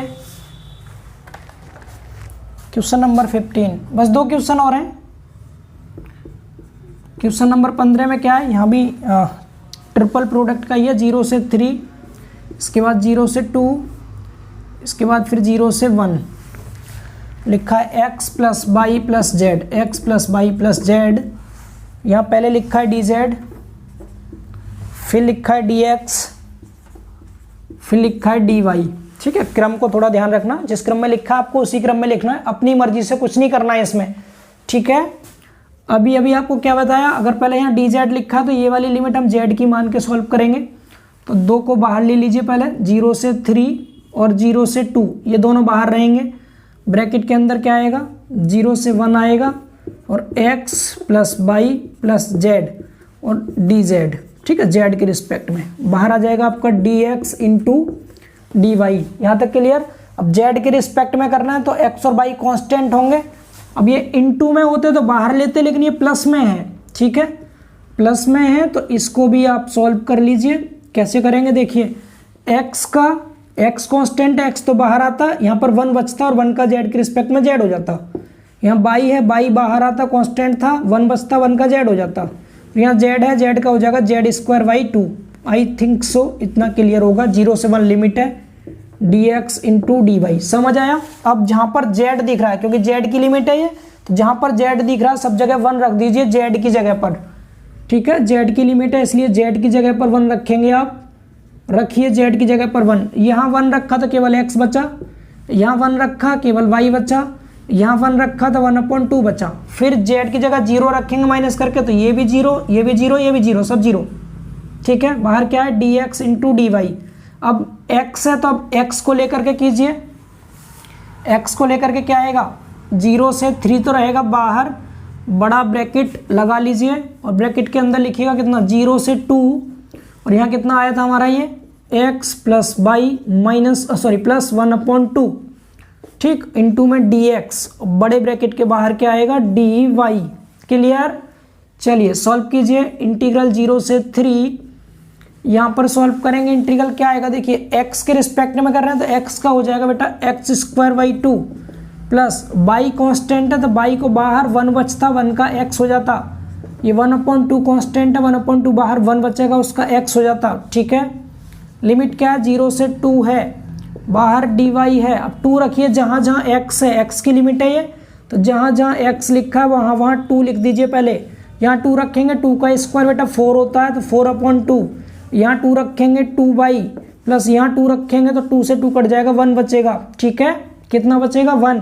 यहाँ भी कट कर सकते हैं आप इसको, 4/2 2 आता। समझ आ रहा है?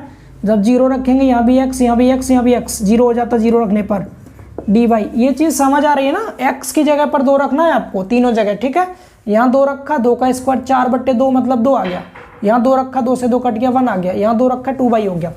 तो डेट मीन्स ये क्या आ गया, 0 से 3, ब्रैकेट के अंदर 2 और 1 3 होता है, 3 plus 2y into d y. इसको सॉल्व कीजिए, तो बड़ा ब्रैकेट लगाइए, 3 है कांस्टेंट, 3 के साथ y आ जाएगा, 1 का y होता है, प्लस यहाँ 2 कांस्टेंट है, y का हो जाएगा y स्क्वायर बाई 2। 0 से 3, लाइट बहुत ज़्यादा ड्रामा कर रही है आज। 0 से 3, 2 से 2 कैंसिल हो गया, जो बच गया उसमें लिमिट लगा दीजिए, जो बच गया उसमें लिमिट लगा दीजिए। तो लिमिट क्या रखेंगे, 3 रखेंगे y के प्लेस पर, 3 3 9, 9 हो गया, प्लस यहाँ रखेंगे तो 3 3 ये भी 9 हो जाएगा, 3 का स्क्वायर। और जब y के प्लेस पर 0 रखेंगे, ये भी 0, ये भी 0, मतलब 9 दूनी 18, आंसर इज 18। बोलिए, समझ गए? आसान था, कर सकते थे आराम से। एक क्वेश्चन और है जिसमें है तो ट्रिपल प्रोडक्ट का ही, लेकिन फंक्शन जो दे रखा है यहाँ पर अंदर वेक्टर फंक्शन दिया है, बट हम उसे भी कर लेते हैं। ये मेरे द्वारा डिजाइन किया हुआ क्वेश्चन है, आपकी बुक में भी हालांकि होगा डिजाइन क्या किया है, तो पहले कभी का याद होगा, अच्छा क्वेश्चन है वो भी। तो 16वां क्वेश्चन और देखते हैं, ठीक है। चलिए इसको हटाते हैं। चलिए समझते हैं लास्ट क्वेश्चन, क्वेश्चन नंबर 16। थोड़ा सा डिफरेंट टाइप का क्वेश्चन है तो ट्रिपल इंटीग्रेशन का ही, बट यहाँ पर आपको वेक्टर फंक्शन दिया है, स्केलर फंक्शन ना दे करके आई जे के साथ में दे रखा है। कोई बात नहीं, इसको भी समझते हैं, हम आराम से कर पाएंगे। ध्यान से देखना सामने, ठीक है। थोड़ा सा आपको टफ लगेगा क्योंकि लिमिट पुट करेंगे हम, और एक्स और बाई आई जे के जो कोफिशिएंट है उनको जब हम प्लस माइनस करेंगे तो वहाँ पर समझने में थोड़ी दिक्कत आती है। थोड़ा सा ध्यान देंगे, समझ में आ जाएगा, ठीक। रूल वही है सेम, पहले डी जेड लिखा है तो जेड के रिस्पेक्ट में करेंगे, मतलब ये वाली लिमिट जेड की हो जाएगी, फिर बाई के रिस्पेक्ट में ये लिमिट बाई की हो जाएगी, फिर एक्स के रिस्पेक्ट में ये लिमिट एक्स की हो जाएगी, ठीक है। पहले आप क्या कीजिए, पहले दोनों को बाहर ले लीजिए, 0 से 2 और 0 से 4, बड़ा ब्रैकेट लगाइए, इंटीग्रल एक्स स्क्वायर से 2, कितना एक्स स्क्वायर से 2, और यहाँ पर कितना है ये 2z I cap minus x J cap plus by के कैप, और इधर डी जेड है, ब्रैकेट बंद करके बाहर डी वाई और डी एक्स रहेगा। ये चीज़ बताइए, इतना सभी को समझ आ रहा है, ठीक है। अब इसका सॉल्व कीजिए इंटीग्रल, तो क्या आएगा देखिए, लिमिट 0 से 2, 0 से 4, जेड के रिस्पेक्ट में कर रहे हैं तो जेड को छोड़ के बाकी सभी कांस्टेंट हो जाएंगे, ठीक है। जेड को छोड़ करके बाकी सब कांस्टेंट, यहाँ तो ऑलरेडी जेड है पहले से, तो 2 रहेगा आगे, इंटू जेड का हो जाएगा Z square by 2 I cap constant, ठीक, माइनस यहाँ पर जेड नहीं है तो ये कांस्टेंट है पूरा, इसको जब बाहर रखेंगे इंटीग्रल से यहाँ 1 बचेगा, 1 का जेड के रिस्पेक्ट में जेड होगा, मतलब जहाँ जेड नहीं है वहाँ पे जेड आ जाएगा, एक्स जेड जे कैप, यहाँ भी जेड नहीं है, क्या हो जाएगा बाई जेड के कैप। ये हो गया क्या आपका इसका इंटीग्रल। समझ पा रहे हैं, सभी को क्लियर हुआ। अब लिमिट रखिए एक्स स्क्वायर से 2, एक्स स्क्वायर ऊपर है 2, बाहर क्या है डी वाई डी एक्स। पहले अपर लिमिट लगाते हैं, जेड की लिमिट है ये, तो जहाँ पर जेड है पहले 2 रखिए सब जगह, जहाँ पर जेड है वहाँ 2 रख दीजिए, 0 से 2, 0 से 4, देखिए ये 2 तो 2 कट गया आपस में, ठीक है।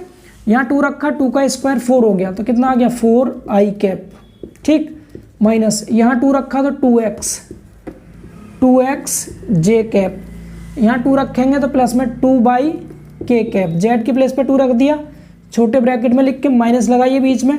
अब एक्स स्क्वायर लिखिए, जहाँ जहाँ जेड है वहाँ पर एक्स स्क्वायर रखिए, तो यहाँ हो जाएगा एक्स स्क्वायर रखेंगे तो एक्स की पावर 4 हो जाएगा, एक्स की पावर 4 आई कैप, माइनस यहाँ रखा है एक्स स्क्वायर तो एक्स स्क्वायर इंटू एक्स मतलब एक्स की पावर 3 हो जाएगा, जे कैप प्लस यहाँ रखेंगे एक्स स्क्वायर तो क्या आएगा एक्स स्क्वायर वाई के कैप, ब्रैकेट क्लोज, बाहर क्या है डी वाई और डी एक्स, ठीक है।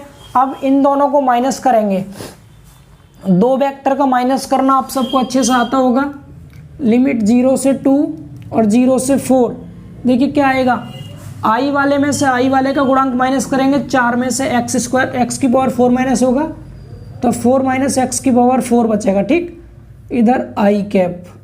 इसके बाद देखिए ये जे वाला देखिए माइनस माइनस प्लस होगा, एक्स की पावर 3, यहाँ प्लस लगा के पहले लिख रहा हूँ मैं एक्स की पावर 3, और इसको लिख दीजिए कितना माइनस में कितना है ये 2x, ये जे कैप। समझ पा रहे हैं ना, या आप ऐसे समझ सकते हैं, माइनस का 2x आता और माइनस माइनस प्लस का x की पावर 3 आता, जे कैप।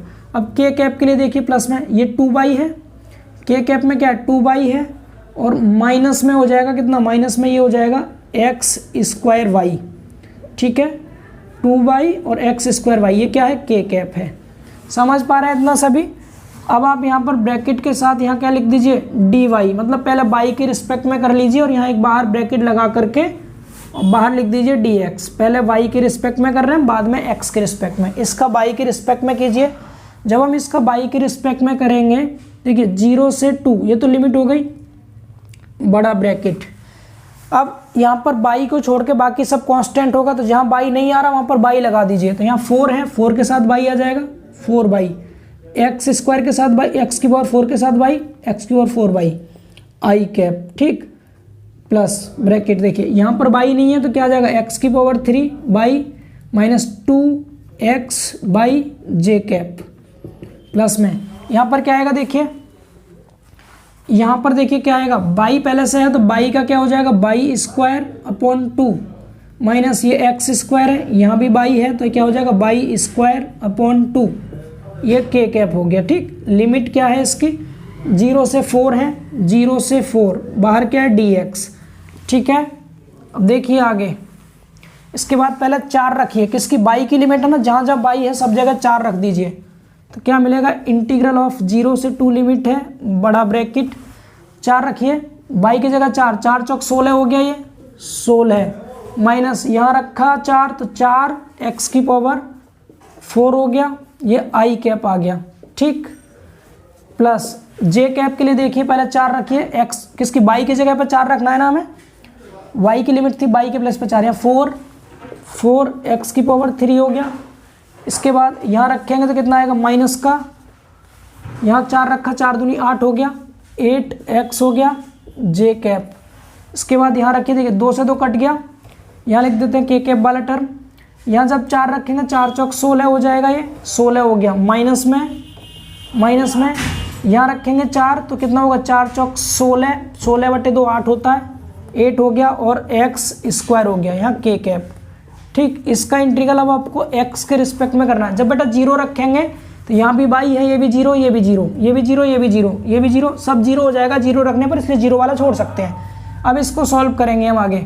तो देखिए बड़ा ब्रैकेट लगा लीजिए, डायरेक्ट सॉल्व कीजिए। अब इंटीग्रल का साइन हटा दीजिए, x के रिस्पेक्ट में कर रहे हैं तो 16 के साथ x आ जाएगा, 4 इंटू एक्स की पावर 4 का हो जाएगा x की पावर 5/5, ठीक। ये हो गया क्या, आई कैप, समझ पा रहे हैं। प्लस अब जे कैप का देखिए, यहाँ x ये 4 है, x की पावर 4 हो जाएगा, x की पावर 4/4 माइनस यहाँ 8 है, x का हो जाएगा x²/2, ठीक है, इंटू में जे कैप।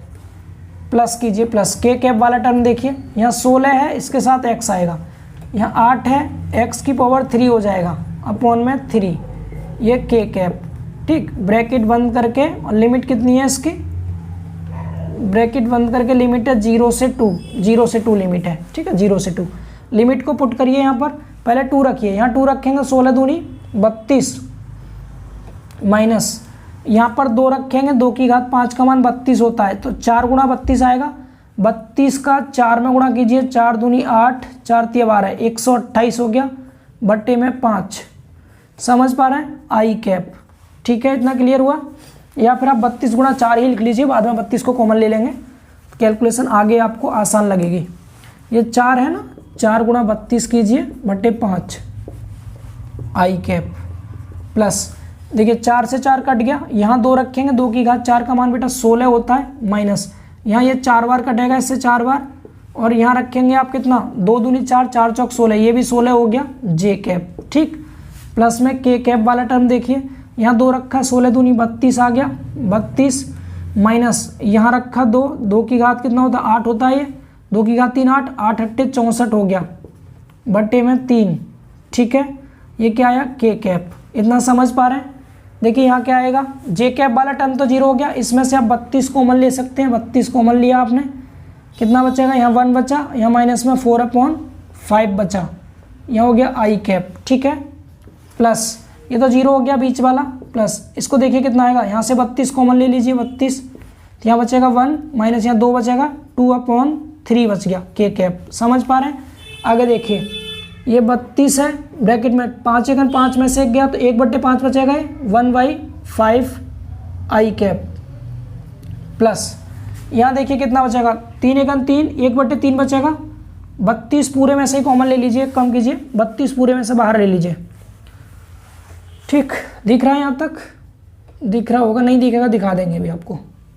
बड़ा ब्रैकेट 5 एकन 5 में से 4 घटाए 1 बचेगा, 1/5 आ गया आई कैप।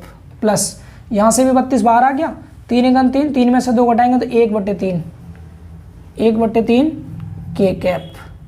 यहाँ तक समझ पा रहे हैं आप। अगर और चाहें तो इसमें क्या कर सकते हैं, इतना ही छोड़ सकते हैं। यहाँ तक आंसर क्या आ रहा है इसका, 32/15 आ रहा है, यानी इसमें आप 15 से ऊपर नीचे मल्टीप्लाई कर दीजिए तो आंसर आ जाएगा आपको। अगर मैं ऊपर नीचे 15 से करूँगा तो यहाँ आ जाएगा 32/15, और अंदर क्या आएगा, यहाँ 15 से किया 3 बचेगा, 3 आई कैप, यहाँ 15 से करेंगे तो 5 के कैप।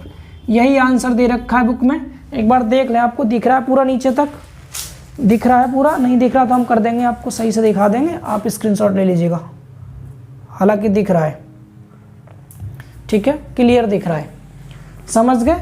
तो थोड़ा सा बड़ा क्वेश्चन था, लेकिन सॉल्व हो चुका है, यही इसका आंसर आ रहा था। बहुत टफ नहीं था, सिंपल कैलकुलेशन है बस थोड़ी सी। उम्मीद है कर लेंगे आप, तीसरी बार मैथ पढ़ रहे हैं, मतलब थर्ड सेमेस्टर में मैथ पढ़ रहे हैं, फर्स्ट सेकंड में पढ़ते आए अब तक, तो इतना कैलकुलेशन कर सकते हैं। नहीं भी हो पा रहा, परेशान नहीं होना है। वेक्टर फंक्शन का ट्रिपल इंटीग्रेशन आपसे नहीं पूछेगा, सिंपल वाला पूछेगा, ठीक है, जो इससे पहले कराए थे। उम्मीद है आपको ये तीनों टॉपिक अच्छे से क्लियर हो गए होंगे, वेक्टर इंटीग्रेशन, डबल इंटीग्रल और ट्रिपल इंटीग्रल। हमने बहुत कम टाइम में अपने दोनों चैप्टर्स या फिर कह सकते हैं तीनों चैप्टर्स बहुत आसान तरीके से कवर कर लिए हैं। इसी तरह से जुड़े रहिए जीटेक पॉली के साथ, अपना प्यार एंड सपोर्ट बनाए रखें। अगर चैनल पर नए हैं तो चैनल को सब्सक्राइब कर लें, बेल आइकन जरूर प्रेस कर लें, जिससे कि अगला जो लेक्चर आएगा उसका नोटिफिकेशन आपको मिल सके।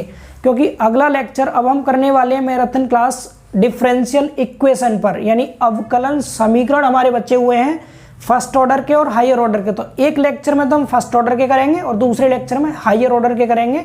अवकलन समीकरण एक मेजर पार्ट है, बहुत बड़ा पार्ट है। उसको करने के लिए लगभग 2 से 3 मैराथन क्लास लग सकती हैं, बट 10 से 15 नंबर आपके वहाँ से क्लियर हो जाएंगे। बहुत ज़्यादा एग्जाम में पूछा जाता है। तो मिलेंगे आपको बहुत जल्द हम अगले लेक्चर में।